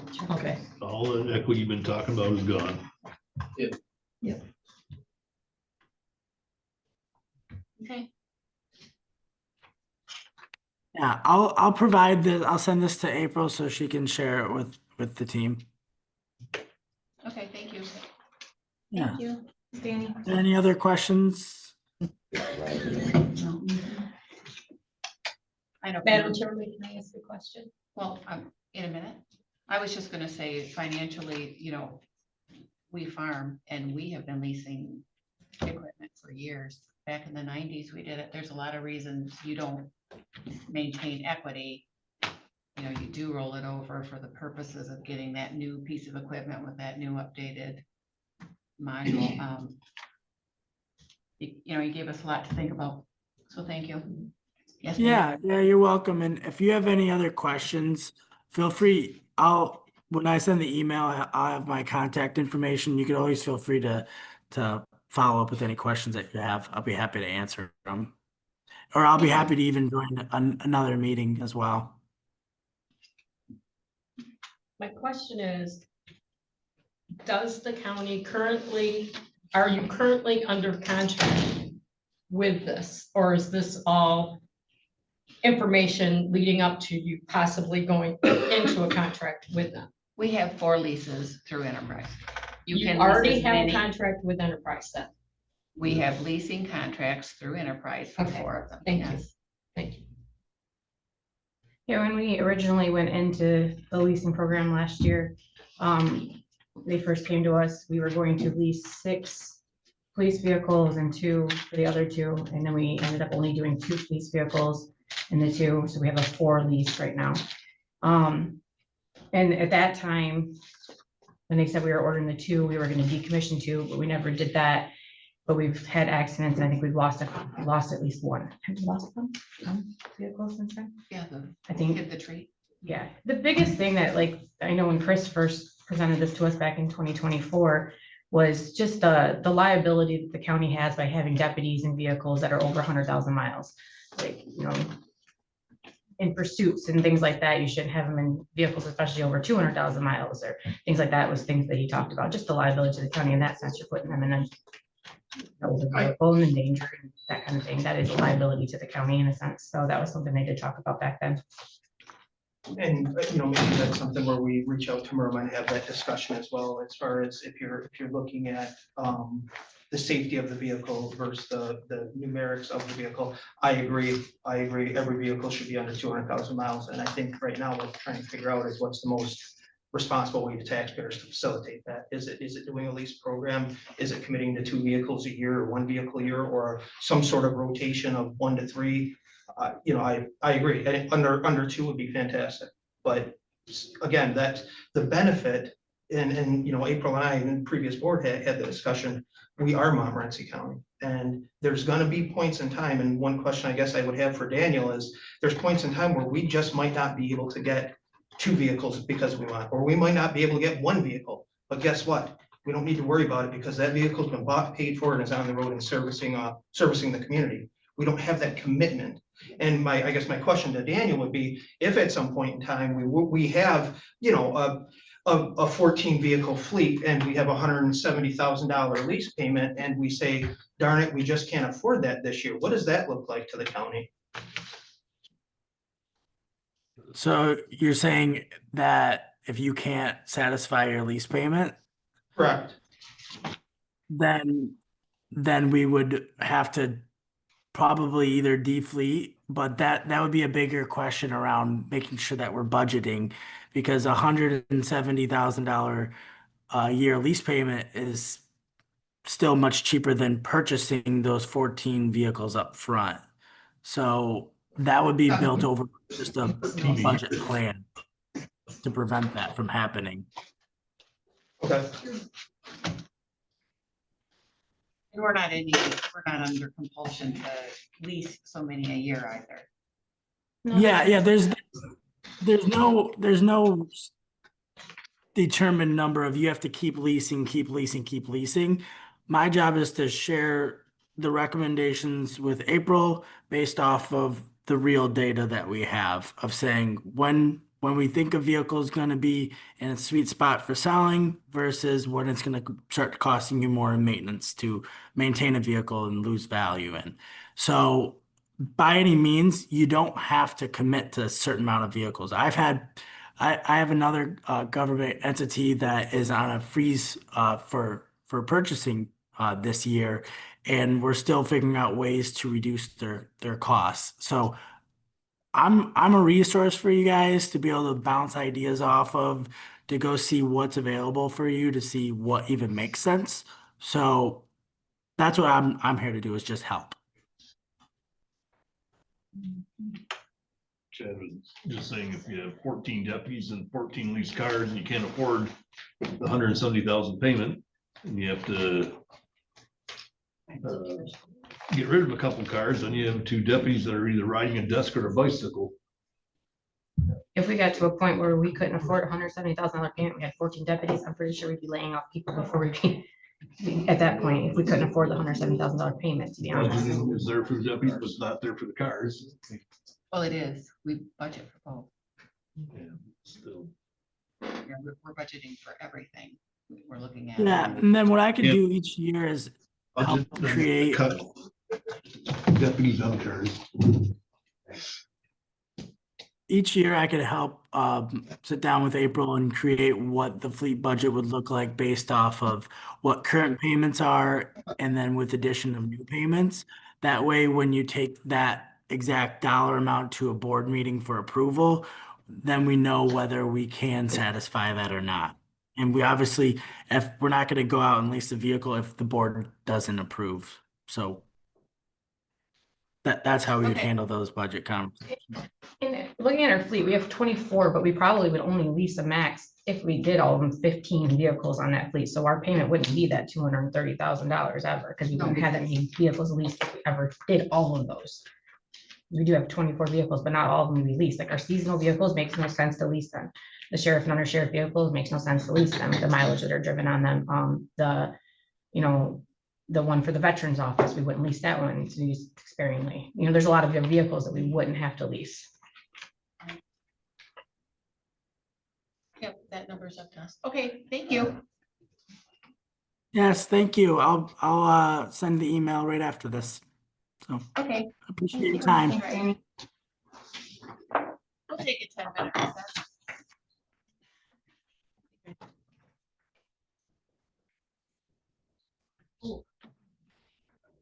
You're here for the next one. No, it's fine. Great time.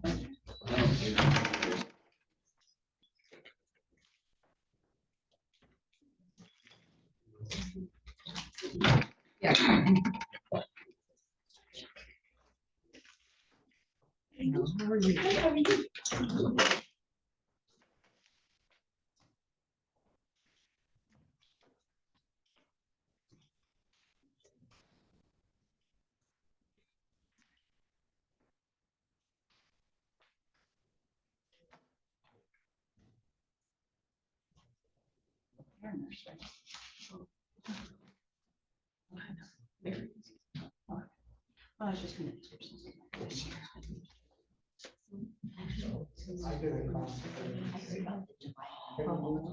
Yeah, Mary. Oh. Because I don't think I told her.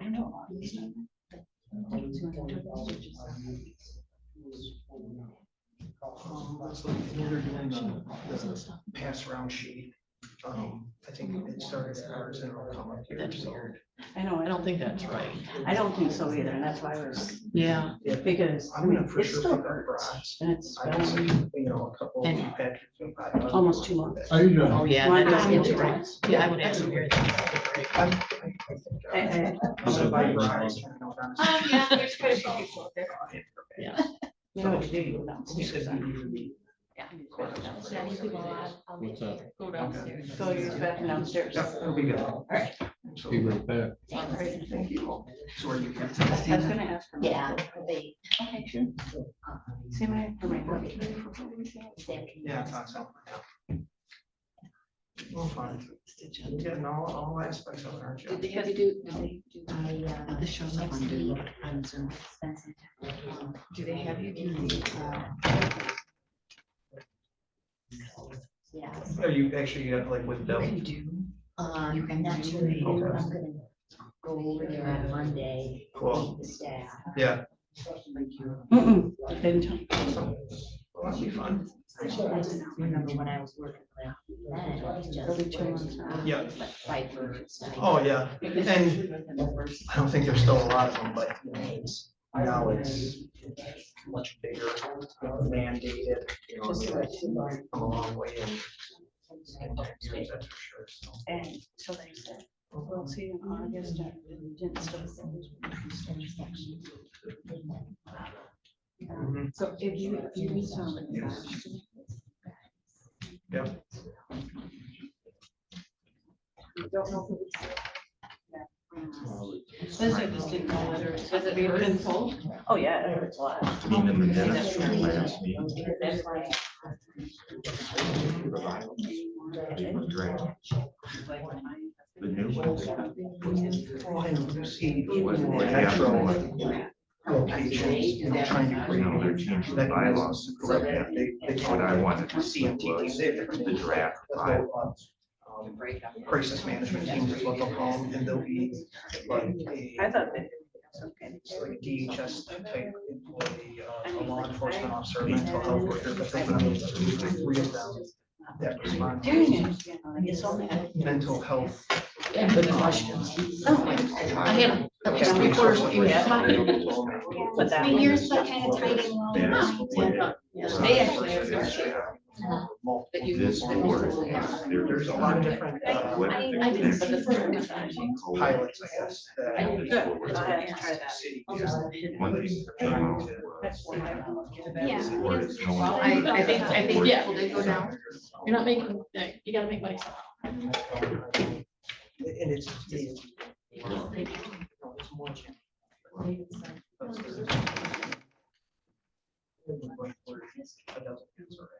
You only have this many people. that do this job. So you needed a lunch In break. a county area, 5 county, you know, like you said through veterans court, right? So, you know, you're in veterans court. You have whoever's, you know, they can't leave their house and they have to stop because they're the only one that does it. So being able to have that person be mobile But the real in Montmorency County, you know, like they it's. wanted to have So 7. a lot of it comes, So they especially here. so the 7 times. They haven't had Try to time. track them. In Thunder Bay, comes and they've had so many struggles. Mental health workers, whether it's, you know, But they've never counselors, had, psychologists, they struggle. but they've never had time. The last, They pretty much go where. I went back 2 years. So do they have? You gotta love the area. No, Yeah. They have they 6. they will only have 6 because the board of commissioners. But no, that is an area that I agree, that's a city area that. do not Okay, yeah, say don't versus email me, thank you. Yeah, I could just remind you, I don't mind. And I got an email Draft copy of it. last night. And then they approved it. So this guy is Then they saying, sent it yeah, to like, the legal counsel. but Now, legal anyways, counsel he is sent gonna me, say the word gets to when this revoke. happened, I thought first. This. So I said, is there any training or whatever? This is what it is. And I had a conversation. The bookstore. Oh my goodness. Last night, I think that like a lot of our residents call us, right? Payments over the phone. So we figured out a way to still do it. But yeah, so I did it right now. It's like, I'm not gonna have it open and we sweat. Maybe later. What, how is that gonna happen? I started saying, like I said, we don't have. So I said, do I have to set it up with my admin? He said, yes. So, and I have to figure out what the best route is, but I really think that. Updates to what we're doing. What makes the best? Say district court, say like this,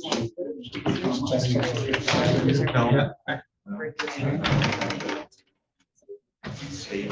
Yeah. I asked for some sketches. I know. And they came So up you with just something open that up. they wouldn't do. Saying that by law. I don't know how to set up with this, or like, would you create? So I asked for a copy of this.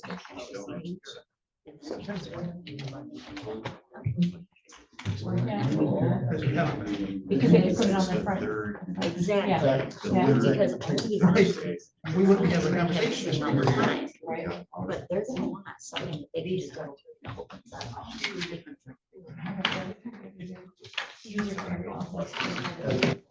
But I'm gonna need to send that invited from them, not everybody. So, yes, he needs to- It's like he has some concerns about. I asked for a copy of their.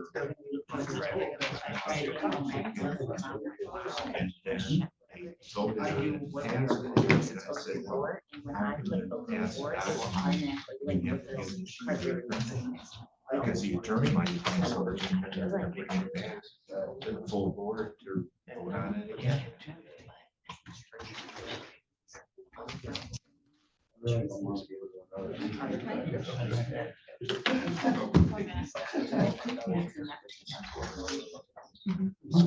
Yeah, whatever it is, each person. So we can just, yes, I can do extensions for this.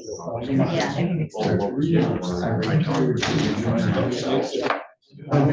We're back in session. Thank you. Region 9 Area Agency on Aging, the fiscal year 26 annual implementation plan approval. This is their plan that we received.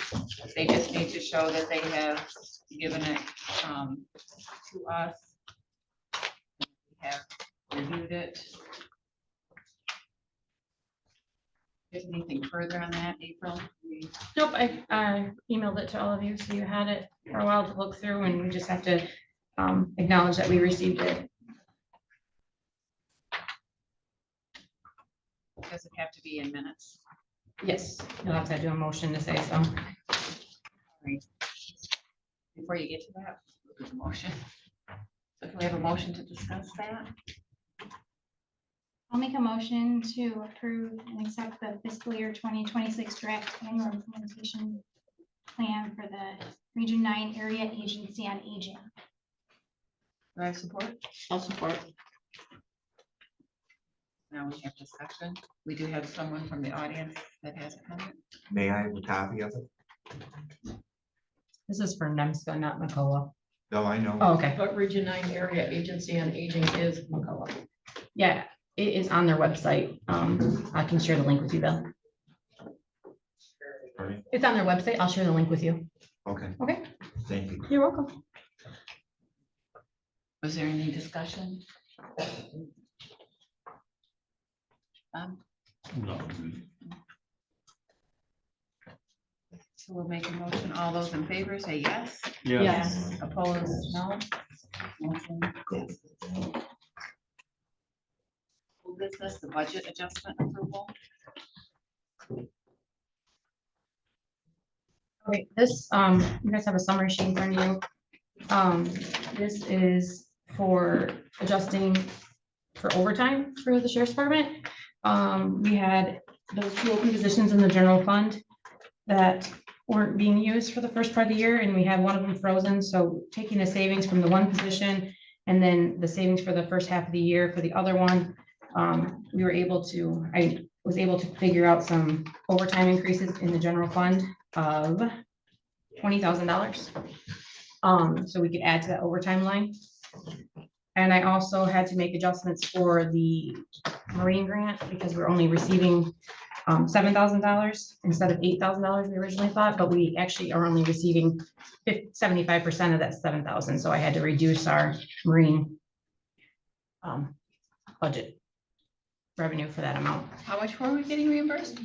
We're only gonna get 5,250. Okay. It was supposed to be 8,000. Now we only get it from the state, so it's only the 75% of 7,000 instead of the 8,000. So I reduced the Marine wages for that amount that we lost in that grant, and then changed the revenue amount for that grant as well. So which budget line is that? which one are you asking? For the Marine. 101,331. Those are the Marine lines. Yep. So that would increase the general fund overtime for the sheriff's department to $20,000, up $20,000.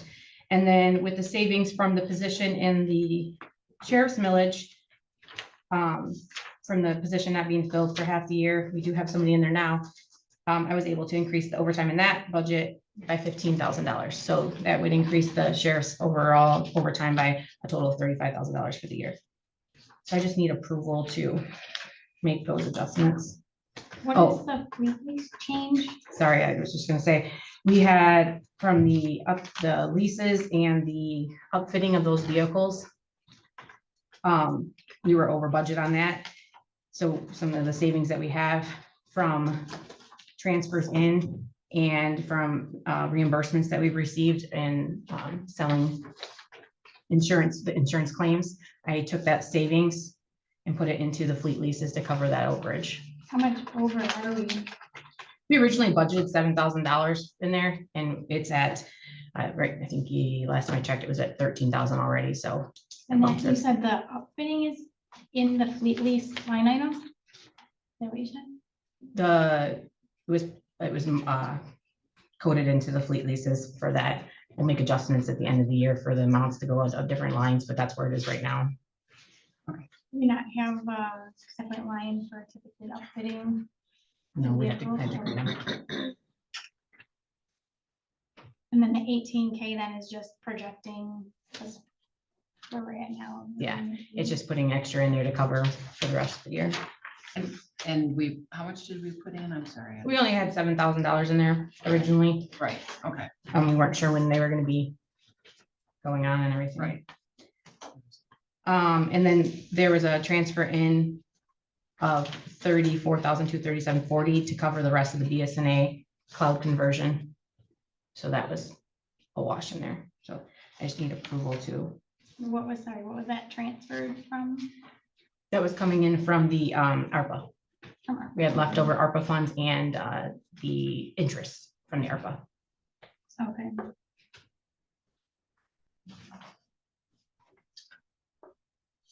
I'd make a motion to adjust the budget as directed, 6/26/25 calculations. Do you need me to give the actual budget adjustment amount? She can just attach the sheet. Okay. So. And we're talking about this sheet here. Yep. April. Yep. Okay. Have a motion, do we have support? I'll support. We have motion and support. Any further discussion or questions? That ARPA money is completely gone Yeah, now. we've expended all.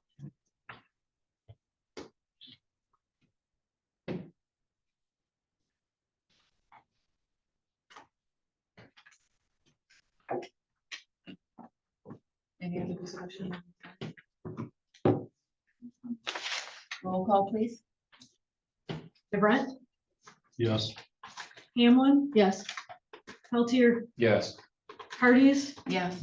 LaRose. Yes. I'll get those adjustments done and I'll send out new reports to everybody with all the changes and them. As well.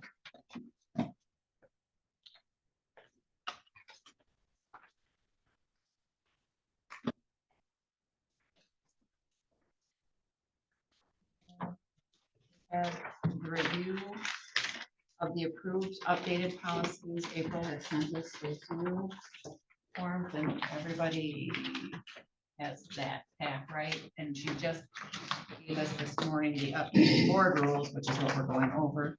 The good thing is the policy change summary as a 6. Right to this one that tells us where we So were. I'll just explain, this, because we had changed the format of the policy book when we were talking about all the things. So what I did is it's all the old policies that are already in effect, plus all the policies that we've approved over the last year. And any of the law updates that need to be done, they're all updated into this one. And then the sheet here tells you exactly what's changed and why it changed. So you have reference to the old policy that was in place and to the new one.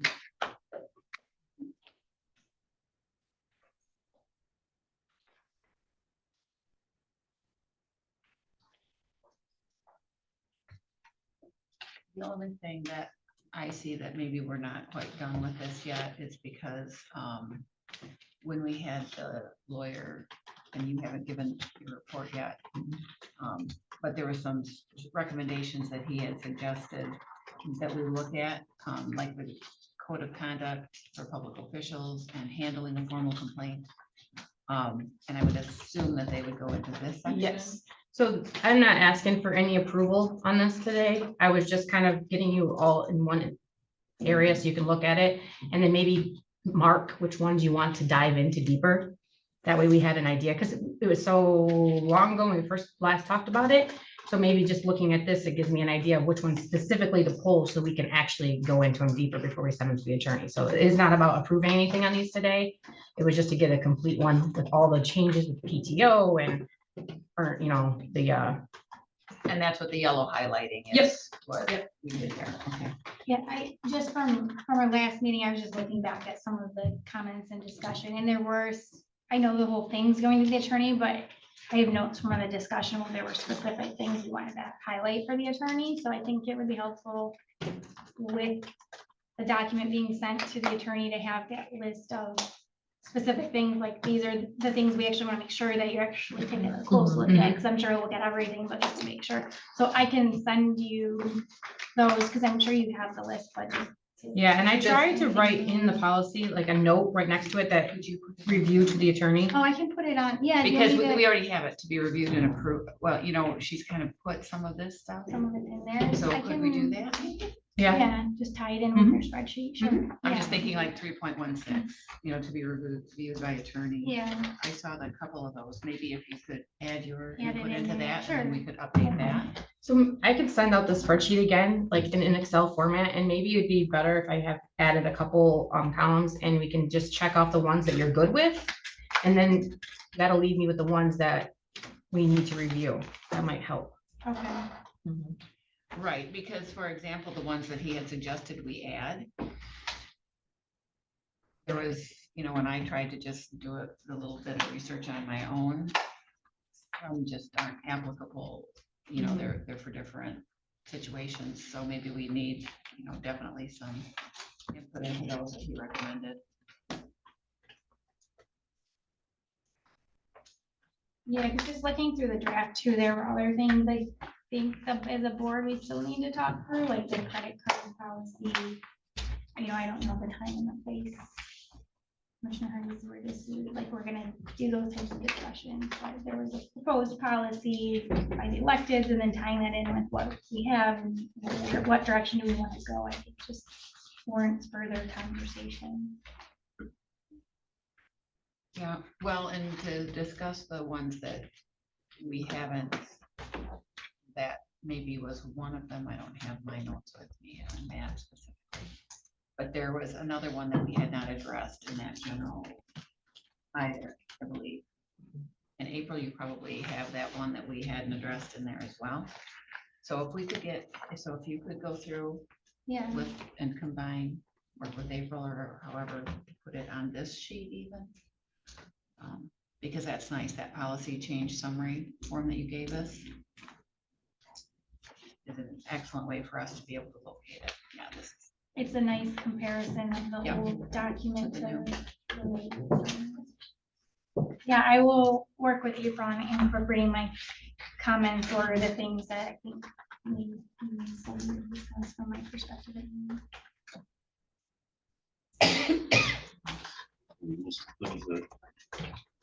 There's comments from.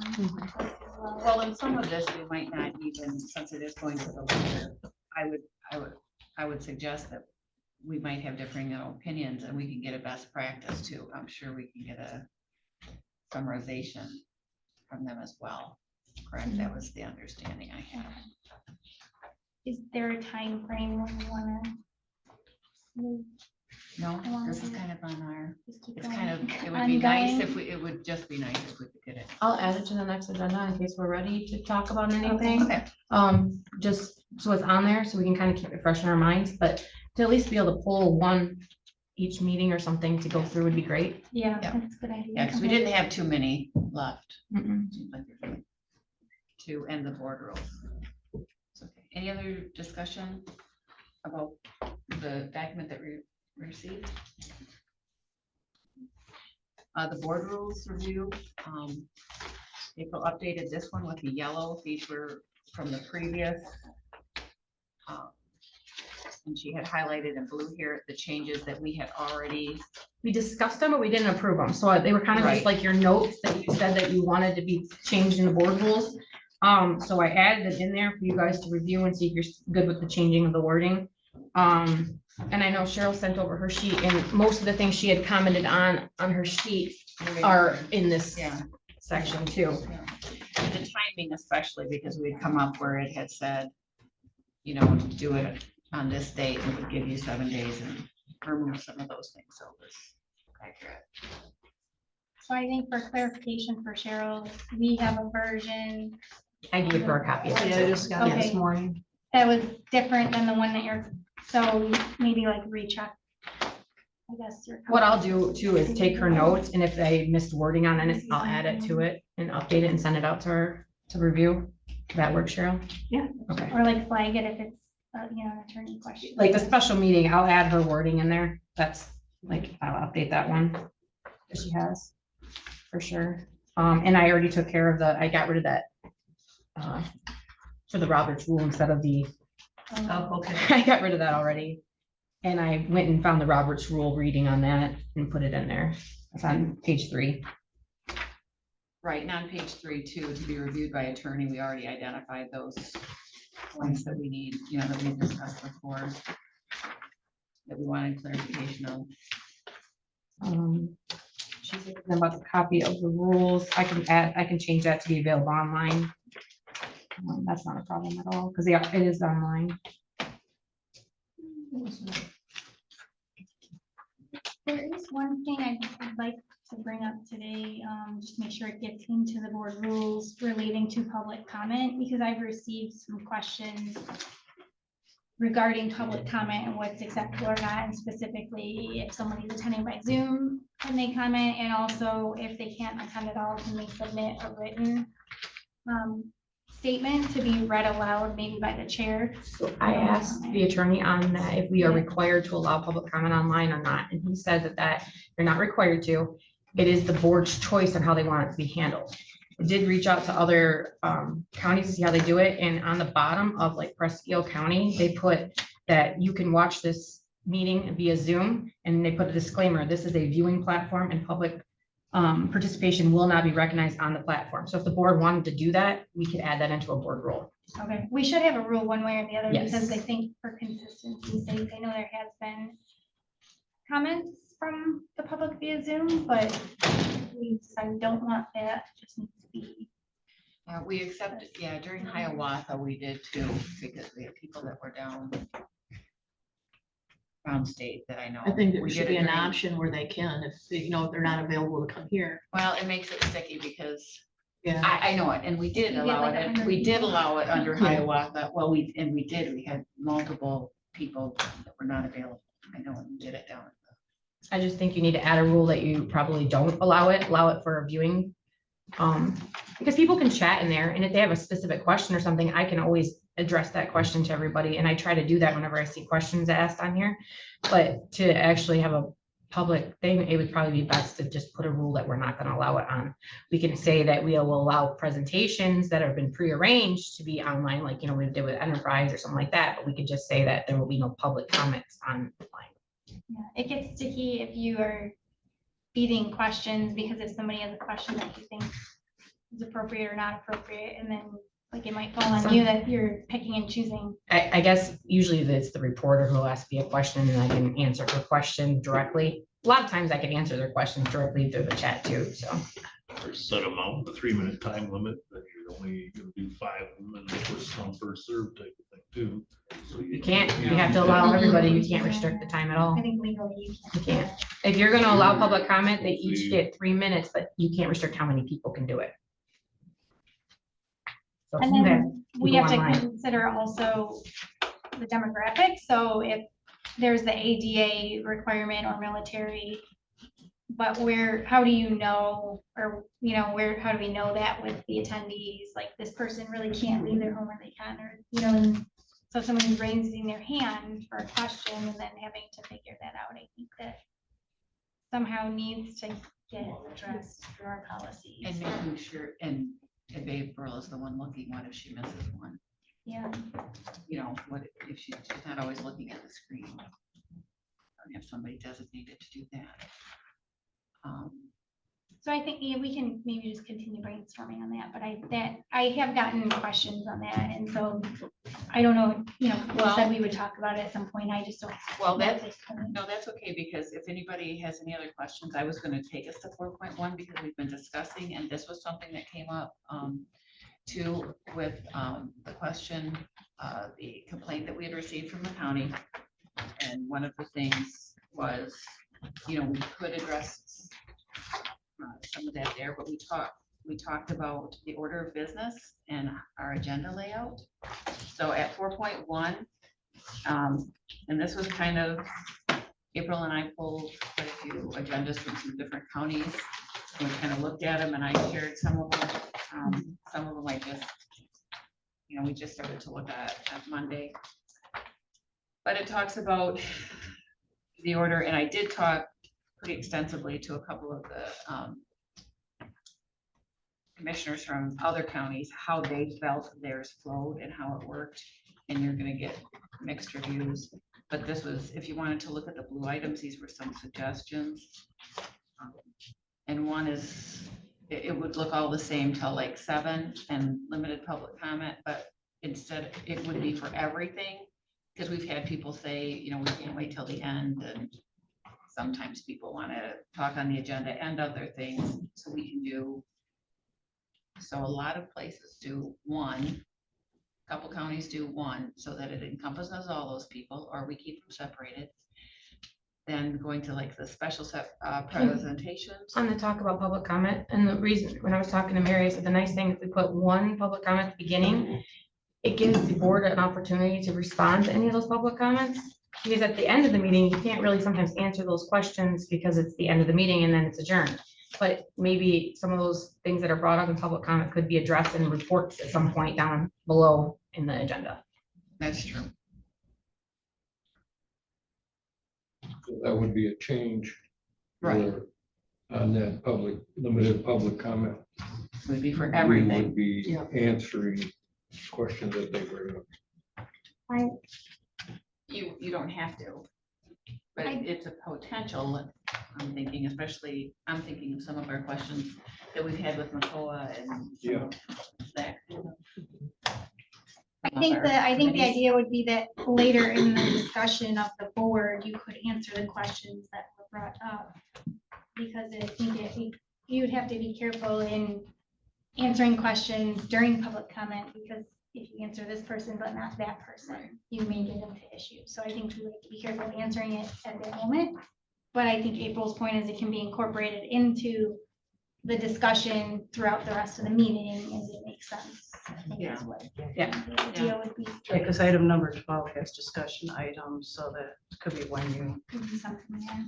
Well, and I'm thinking just what you had mentioned, Michelle, is, where you at the adjournment public comment, we could add it. We could make that decision right there. I guess I do like what Press Guild did. I looked at that several times. Alpena had a similar disclaimer, if I remember correctly. Theirs was a little harder to follow.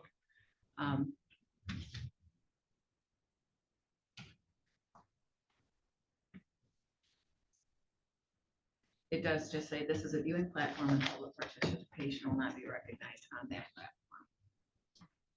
That's all it says. Let me put something in there about ADA records. So like if somebody had ADA Right. requirement, they could Exception. contact us, we would allow for that. But for the agenda stuff, we've had a lot of conversations about like having items that are specifically for discussion and no motions are actually gonna be taken on those. And then things that are actually action items. So this agenda layout kind of gives you an opportunity to put like your special presentations in one spot. And then you have items where you might just be talking about it and coming up with plans that you might want to address at the next meeting. And then you have your actual motion for items underneath that. So it was kind of breaking it up a little bit. And then it has a specific spot for you guys' department head reports, the committee's reports, and then like my report that I do every meeting. Just kind of breaks it into more sections.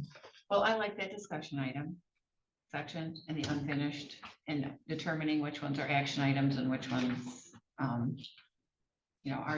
those discussion items. That's probably a good format. Still allowing for action to take place every single board meeting if we need to. Right. I think too, maybe as part of this, we think about what should the controller's report include, because if the report's coming in before discussion items, but something in your report is related to a discussion item later on the agenda to avoid that redundancy on how that would look, or you could, I guess, just say like, this is gonna be. I try, if there's something gonna be on the agenda, I try not to put it in my report, or I will put it in my report in a little bottom part for information for you guys when I'm sending it, so you have any information, but I don't read it out during the meeting, just during the discussion. I try to correlate I those. noticed that, yeah. Because sometimes they come, so yeah.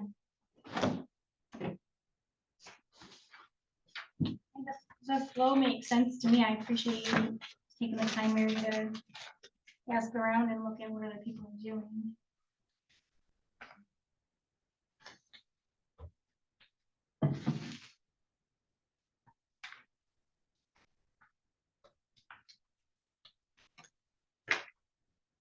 Was there any other? And then we had already discussed that 4.2, changing the timing of that. We're still under the Monday one at the present, of course, but we had to discuss that. And I had asked again, April, if that gives her enough turnaround time to get it all put together by Friday, because that gives her a shorter window, but just, it's worth giving a try. And of course, if we get to something and we don't have enough, we can always table it. Yeah, and that all depends on if I get all the information from whoever's requesting to be on the agenda. If they don't give it to me in time, it's hard for me to get it to you guys in time, but 4.2 kind of relates with 4.4. We have currently that your guys' packets would be given to you by the close of business on Monday. But currently I get it to you by Friday, so we need to just determine which date you want. What was that? Does it give 4.4. you enough time to get everything together for the agenda? Well, I guess it depends on how much is on the agenda sometimes. And also, like, if I'm getting it at noon on Tuesday, as long as I get everything from everybody at that point, then it's easier for me to put together for Friday. But if I don't get some of this information from everybody until Wednesday or Thursday, then you might get it more on Monday. So I would personally prefer Friday because of the fact that I work, so it gives me the weekend also to at least start to think about things, but I'm fine with it if you don't have everything. Like you've done this before where you're like, I'm still waiting on this, but here's everything else. And then you follow up when you get the information. So we'll just put that, I'll just say, end of business on Friday, and then any information that wasn't available, we would send to you after. You can add a little note for that.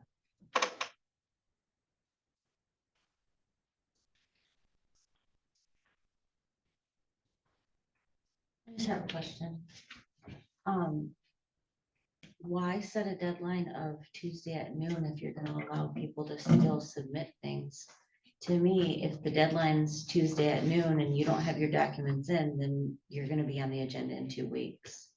We have deadlines to meet, and I feel like if you open up that door for people to just casually get their documents to April throughout the week, more people are gonna take advantage of it.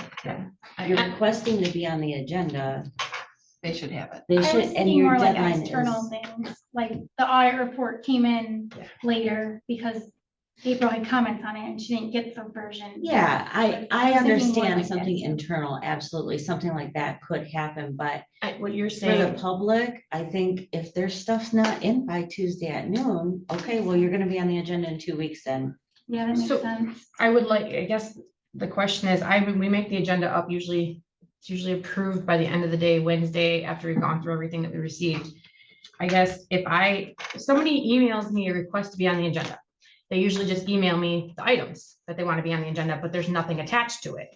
If I don't have those documents, do I deny that request to be on the agenda until I get those documents? Because, that happens a lot, where I don't even get them at all, or they've emailed them to the board separately or something like that. So I can't prepare your packet if I don't get that when you request to be on the agenda. So I guess if somebody's going to ask to be on the agenda to discuss something, they should be sending those attachments. And should I not add it to the agenda unless I've received those attachments? Because I don't want to get it the day of the meeting either. I agree, I feel like right now it's very gray. It's a huge gray area, and if you guys are setting a policy and everybody knows, a memo is sent out, especially to department heads, to say, absolutely, you can be on the agenda, but your request and all supporting documentation, your deadline is Tuesday at noon. if we know that, I will totally get it in by the deadline. And you've been You know what doing I'm a great job on that. Thank you. Yes. But just, I feel like why set a policy if you're not gonna stick to it, is all I'm getting at.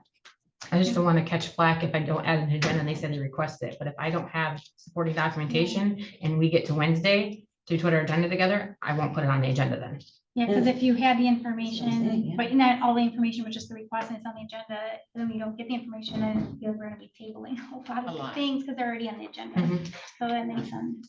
We just I all would live in a agree to world of add that. deadlines, like, And if that happens, I just make sure I document and everyone knows I didn't get the information. So therefore I can't. But do you want to add that into this? I think is what Lindsay is suggesting, is that we. If no agree supporting in there. documentation is received. we'll not Yeah, I add it think to the we agenda. should, Yeah. then I'll cover. right, just so that like the public or a department head or an employee, whoever reads this policy knows very clear, get your stuff in by Tuesday at noon. Or you're not heard. Then we don't really need the caveat of after It'll just be Friday. it'd be Friday. Right. And what I'll do is I'll say if,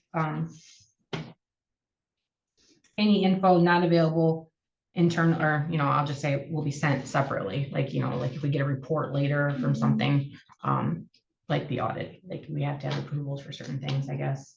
But in 4.2, just add that it's not only the request, but the supporting documentation. Okay.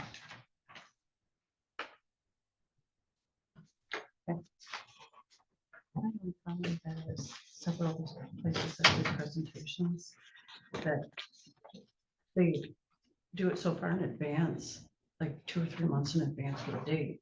And then when we call them, they're on vacation and we can't get the presentation. Yeah, most of them are pretty good about emailing it. Right, but there's been a couple that would.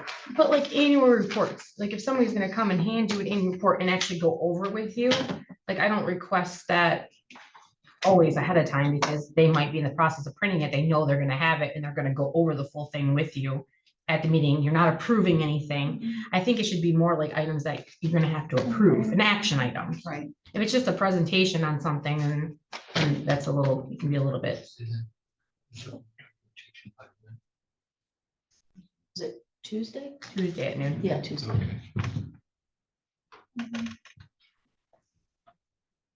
Like, I think we have coming up right now,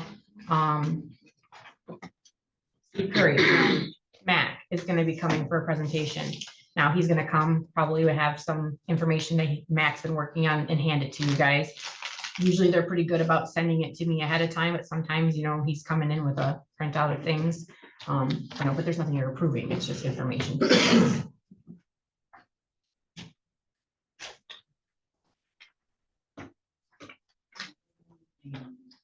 Oh.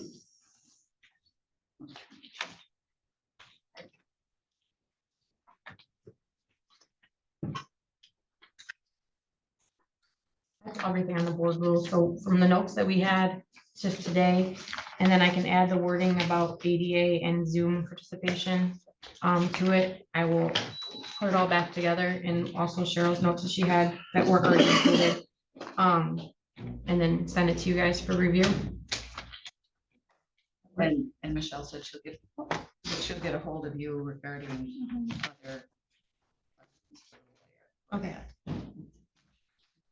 Is there any other questions? No. Controllers report? All right, we were originally planned to talk about bids for vehicles at this meeting, but we only had one at the time of the agenda being posted. Now I have 3. But what we did is we put it out there again and said we were going to run it till the end of July and plan for opening them at the beginning of August. The emergency manager was hired. John Chapman accepted the position. He's going to be starting Monday, July 21st. He's going to be moving up here. Yvonne from the Tribune was going to be doing a little bit of article on him. Should be already been in the paper. And then, so. You said July 21st was the start date? Yes. 3 sites still having issues with getting this. I don't have the chipping down at Briley still. He's still working at Bubbles. This guy's been hard to get a hold of. I call him daily. Are we contracted with, the county's contracted with this chipper? No, he's doing it for us at no cost. But we're the contact though, like why can't we direct this chipper where to go? Or is it just a We're matter of trying, being that able he's to- not responding to the phone calls anymore. Do you want me to show up at Buttles? So go for it. You So can. So the original person I talked to gave me a contact for the vendor. The vendor set up to haul the chipping away, and they have an actual person that's in there chipping that they contract with to do the chipping for them, and then they haul the stuff away. So they're still working on Buttles, last I knew. And then he told me he could get to Riley here soon to do it. I did talk to Todd. Tuesday, I had the gates open because we had the porta potties being picked up at all the sites, but they still didn't pick up in Riley, which I thought he was. I had the gate unlocked. I asked Todd if he would go in and maybe just push things and pile it up more and try to make some more space to see what we were working with. Of course, I had it open for him to use. And then he went in there, they had a guy go in there and clean it up, did a great job, made a lot of extra space. I locked the gate Tuesday night.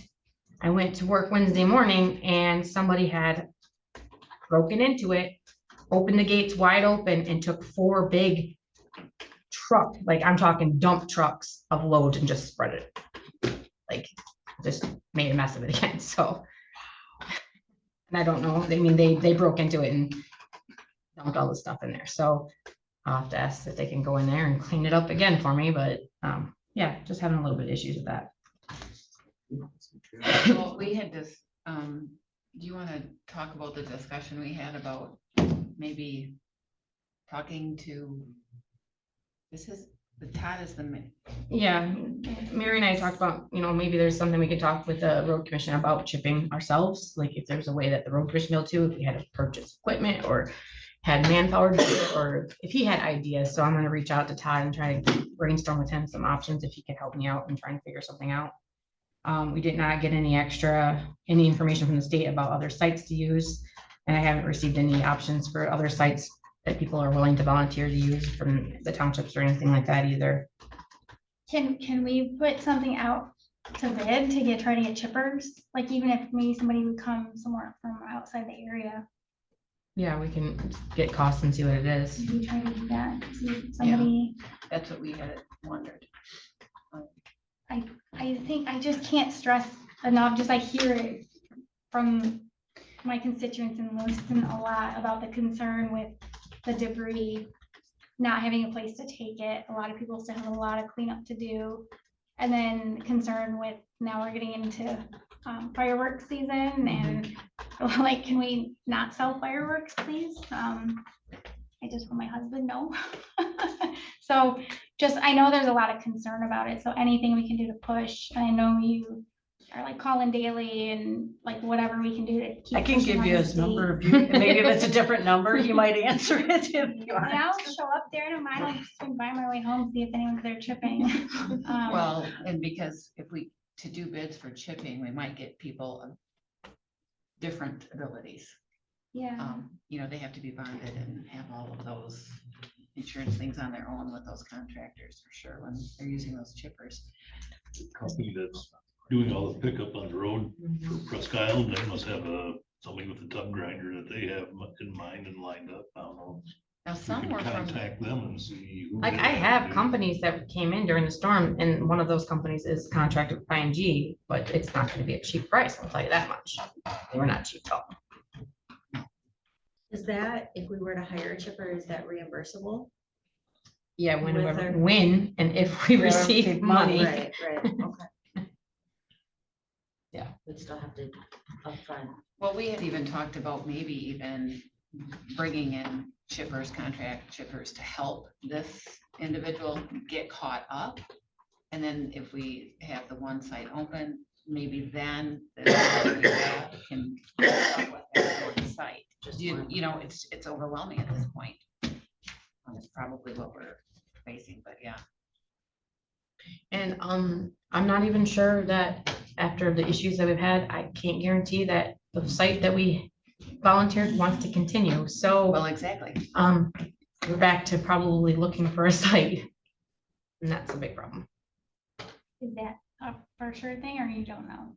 I asked yesterday and they said they'd let me know for sure.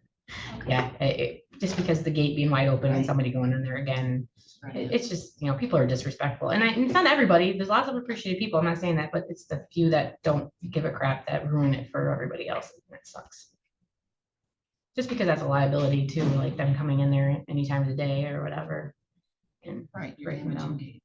What are other counties doing? Like, is there opportunity to partner with, I mean, I know it's a drive, obviously, to get out of county, but just to have some place to go for people. mean, I know didn't Otsego, I'm pretty sure shut theirs down, because they were getting backed up. Our Skill was actually asking Hillman, Village of Hillman to dump on their sites, and they were contracting with them, but then they didn't know if they had space for that, so they couldn't do it. Dave told me.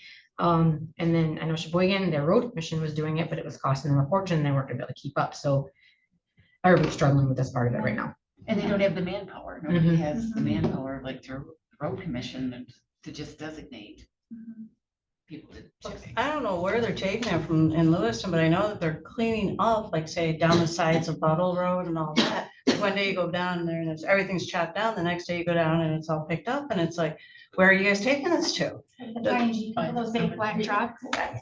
I have seen them, but I wonder if that's over on Nealon Street by the cemetery where you see all that piled up. They do, the That's where- township, I think, in Albert Township is allowing ING to put some material, I think. They're there. leasing it. They're I leasing think, it, so yeah. ING's paying Albert Township to utilize their property to dump it. Yeah, because I'm still seeing like not only the black trucks, but a lot of big trucks coming and picking up. But it's like, where are they taking it to when they're done? I don't know.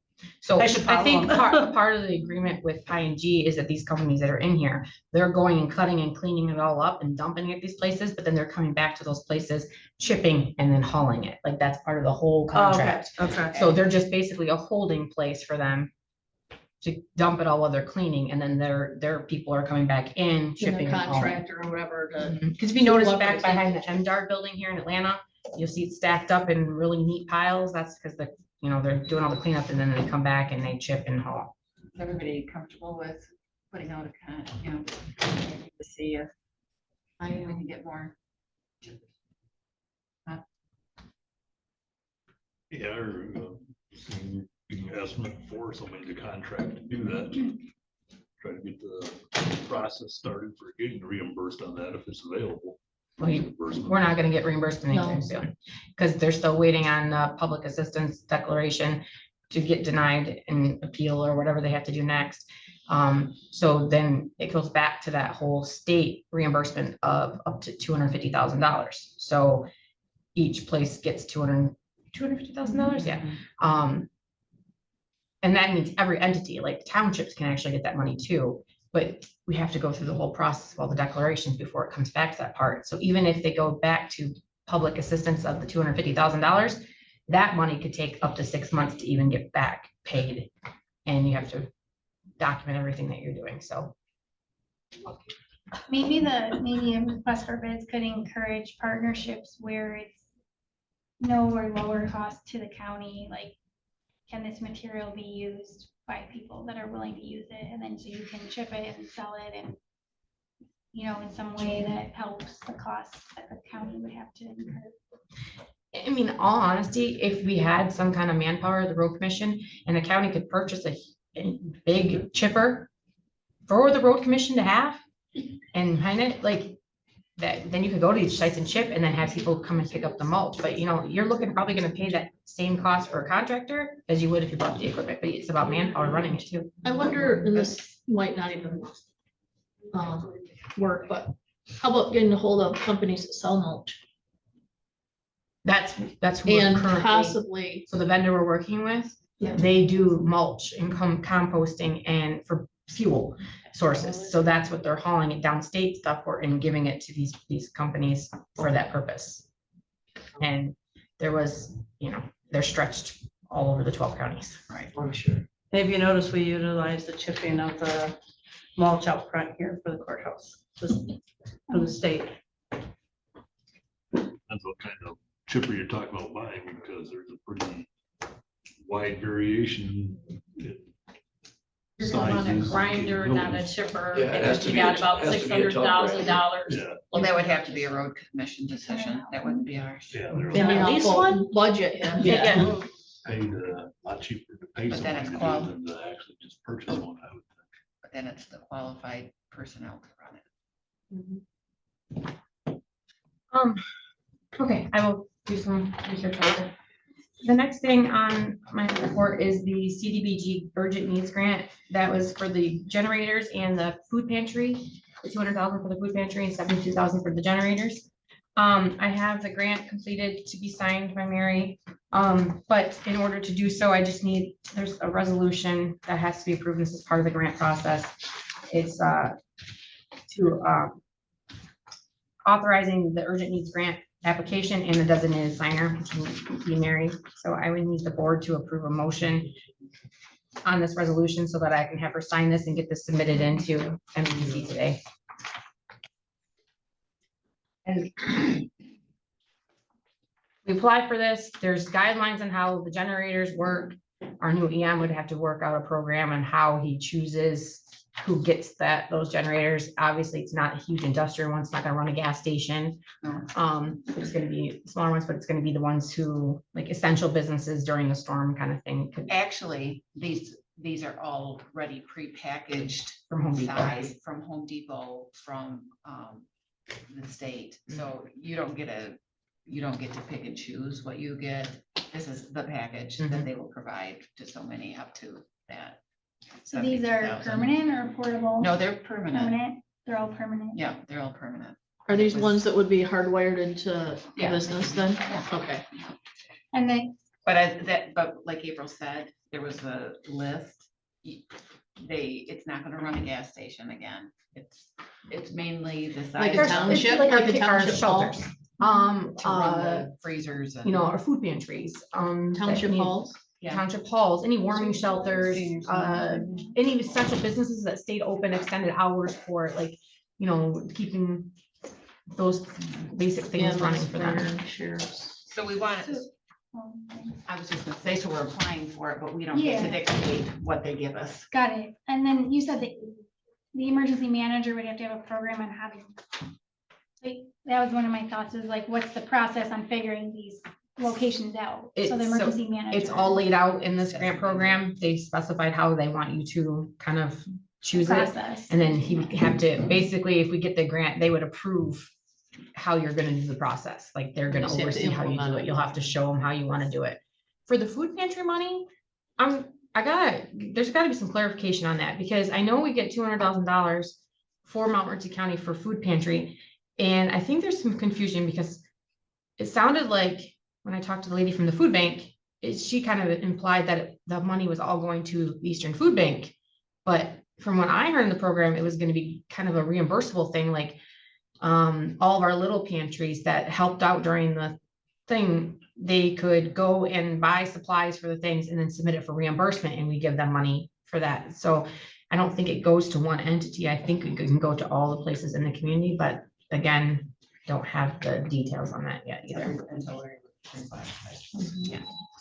Maybe you already sent this, but do we have the details on what that generator program looks like, on what their requirements are on selecting locations? So they didn't give us the requirements. They want to review your process. So you'll have to So you have to submit. But they probably have guidelines. Yes.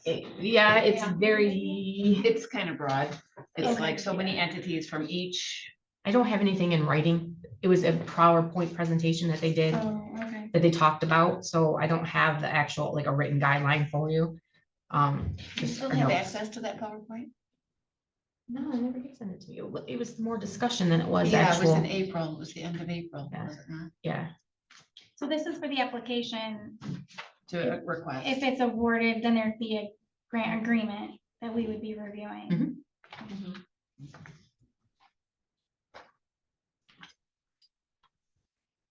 So I need a motion for resolution 2025-05.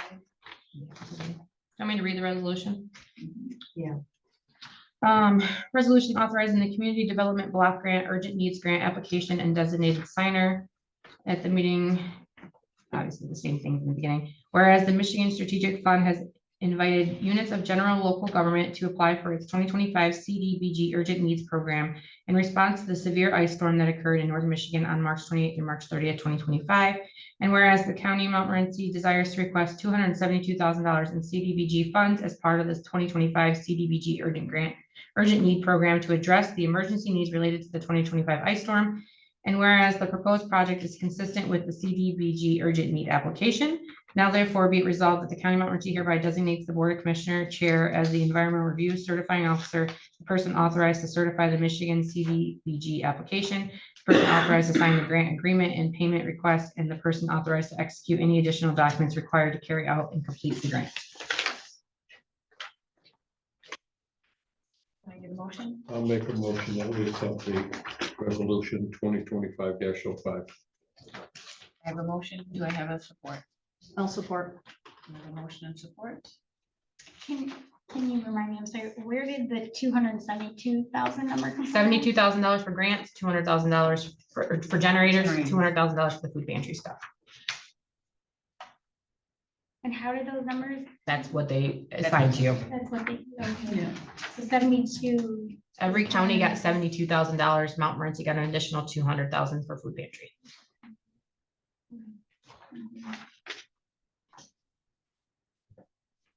Further discussion? All those in favor, say yes. Roll Oh, call. I'm sorry, roll call. Hamlin, yes. Peltier, Yes. Hardius, Yes. LaRose. Yes. DeBrent. Yes.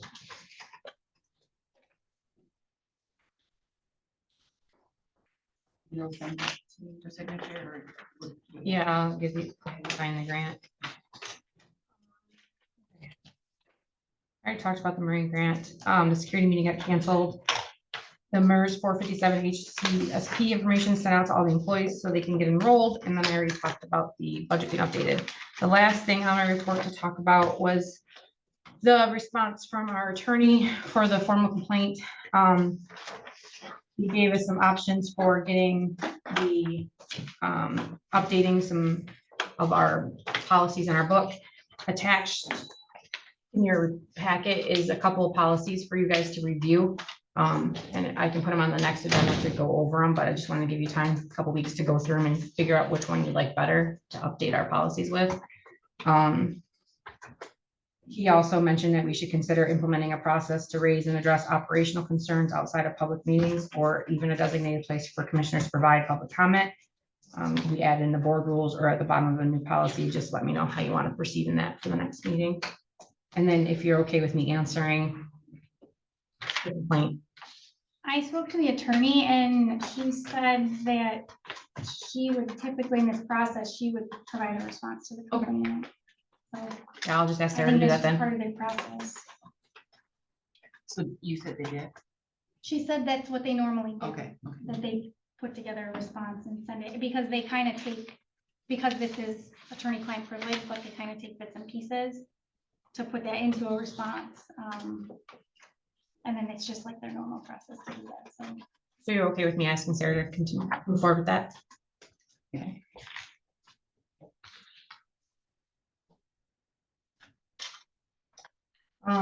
The only other thing in there is the public notice for the breakfast for during the fairgrounds, they're doing the county fair. They're doing a disaster relief personnel breakfast to show our appreciation for those who went above and beyond during the ice storm this spring. We would like to offer linemen, police officers, firemen, EMS, county commissioners, and others breakfast on Thursday morning, 9 a.m. to 11 a.m. with free admittance into the fairgrounds. So I'm just sharing that with everybody.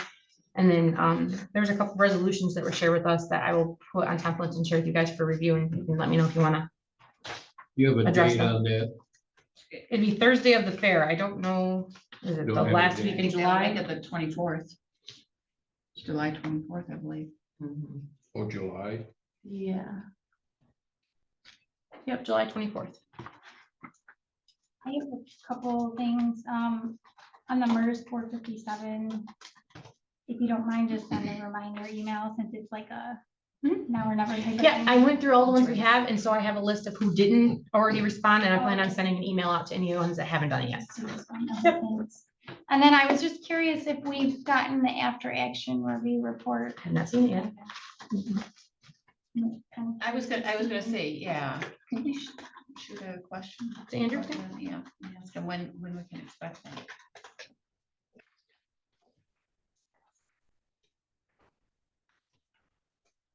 That's it for me.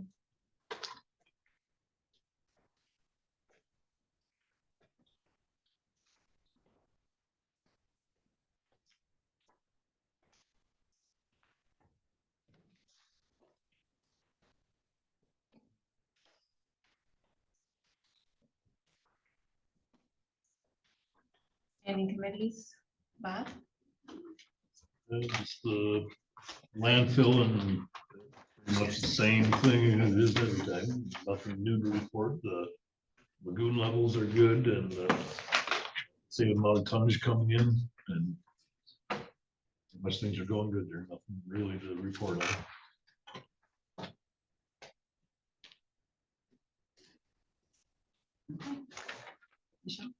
I attended landfill as well, and then the FPS, kind of a short meeting, we just talked about fire suppression and compliance requirements, for the sheriff's office, and then, I just wanted to comment quickly too, we did have that special meeting with the interview with the emergency managers. Overall, I thought the process went well, like was helpful to have a lot of our stakeholders provide the ratings and feedback to get us the top candidates. We had really good interviews. We had really good candidates. You know, we had good discussion on trying to come up with the candidate we thought was best, and I'm looking forward to working with John. I thought it was a good process. Absolutely, I thought so too. Yes. Michelle? Mine was Michigan Works. There was a new board member approved. It's Elizabeth with Wayne Wire. She's going to be studying in, let me see.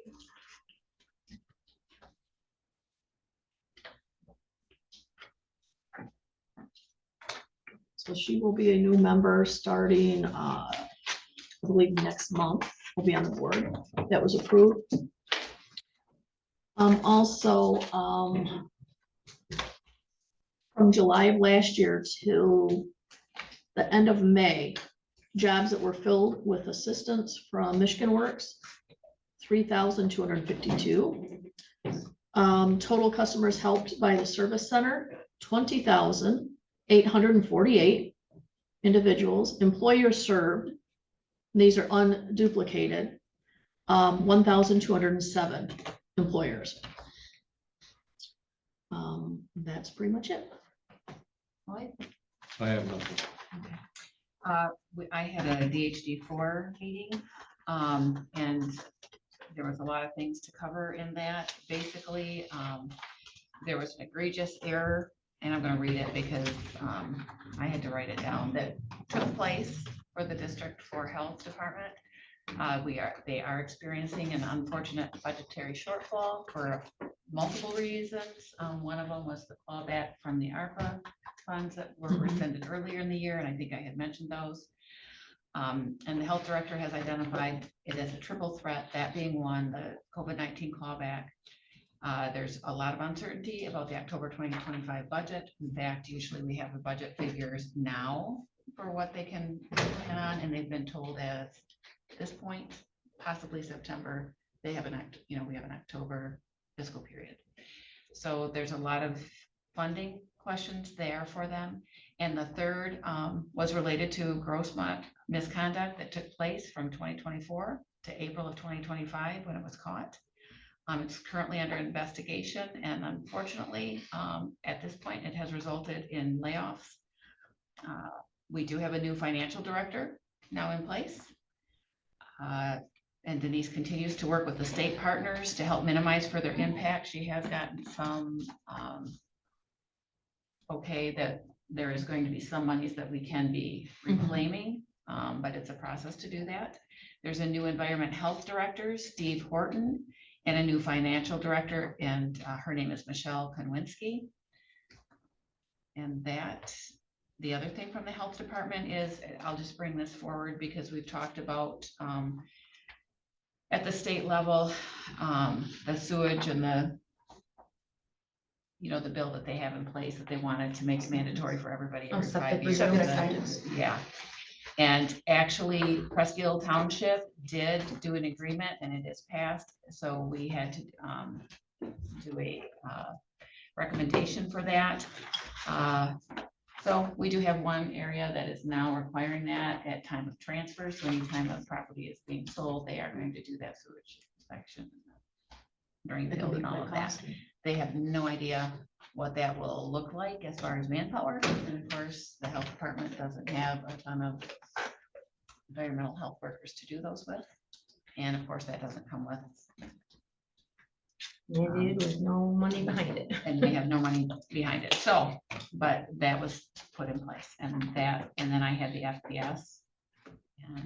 And And is that mainly around lakes or is that any property? well, no, not Presque in general, the Presque Township, Oh, okay, just the township.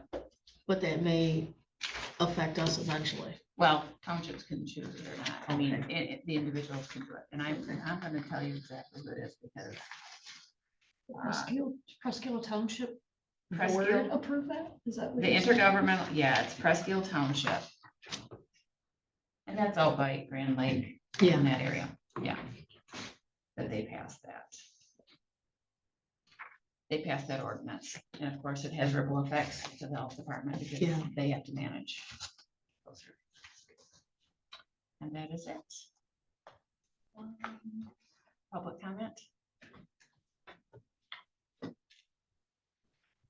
I just stand here, do I gotta be up there?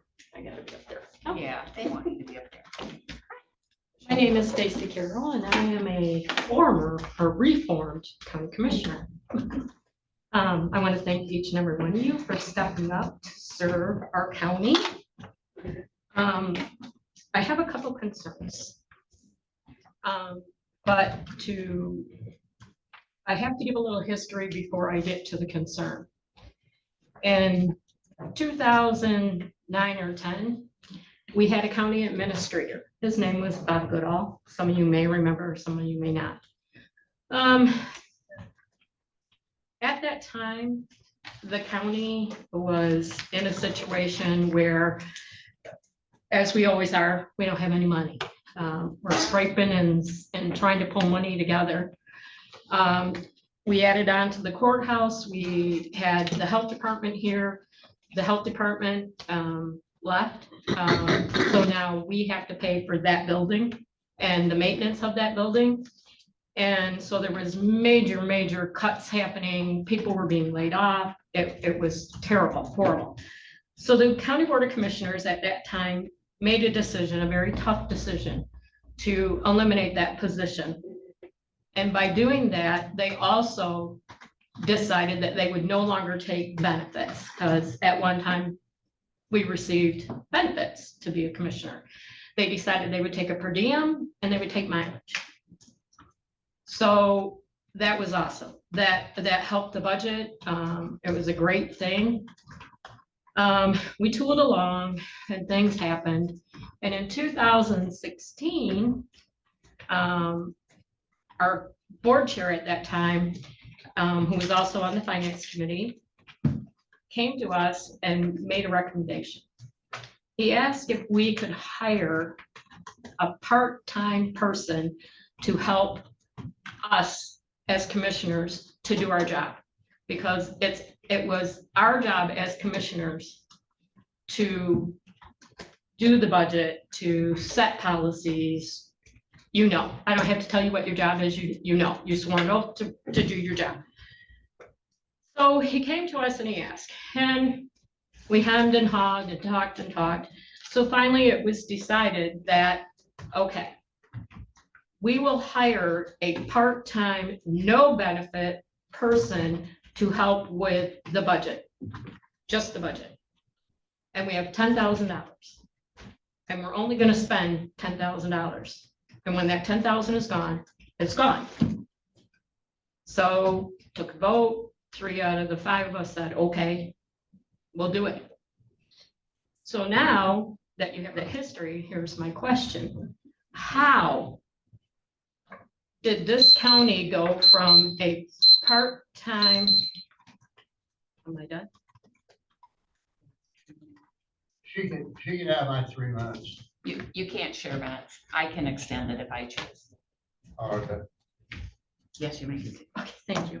Another 3 minutes. I want to know how the county went from a part-time position to now there's a position that is costing this county $199,000, $200,000 a year.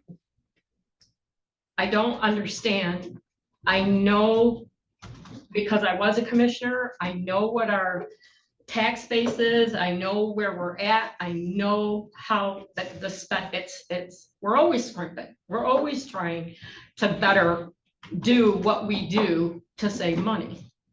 So now there's a position that is full-time with benefits, not only one person, but 3 people.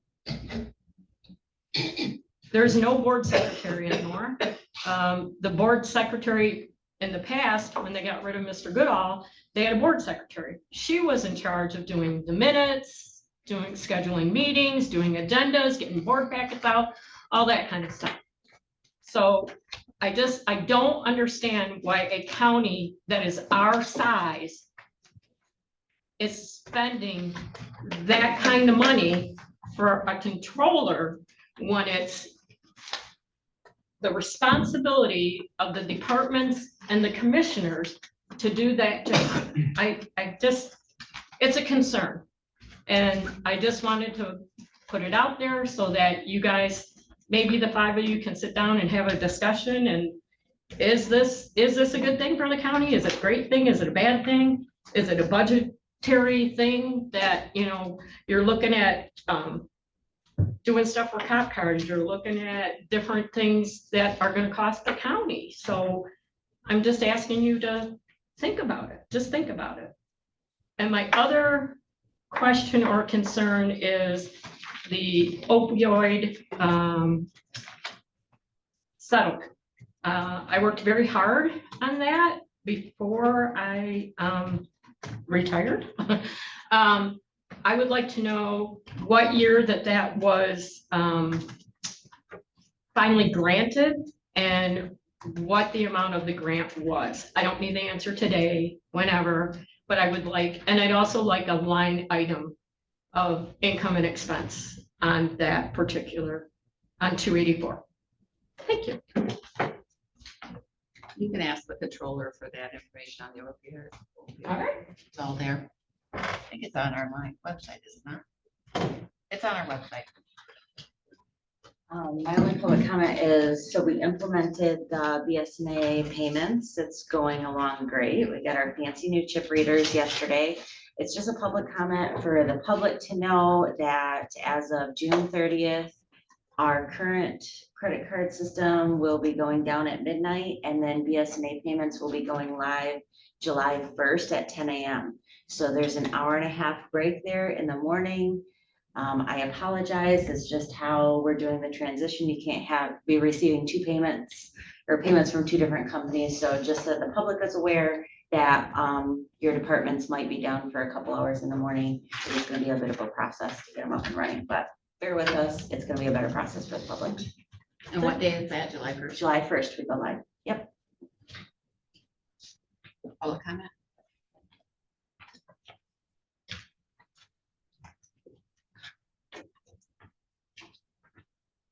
My name's Doug Smith. I've been a resident here for about 5.5 years.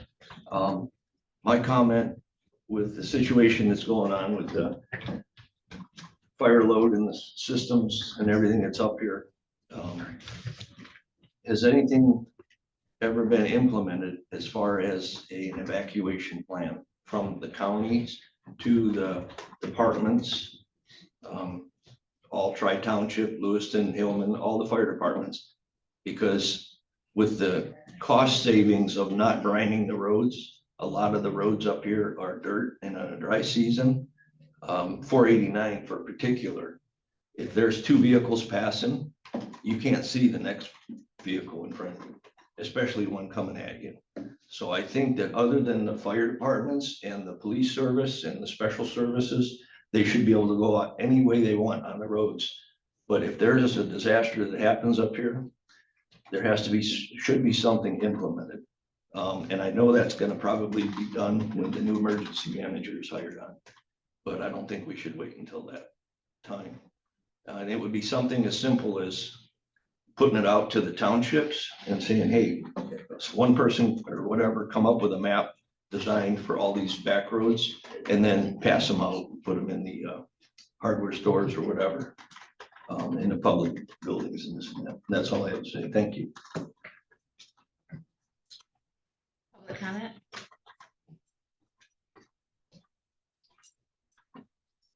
So without objection, we're adjourned. 11:50.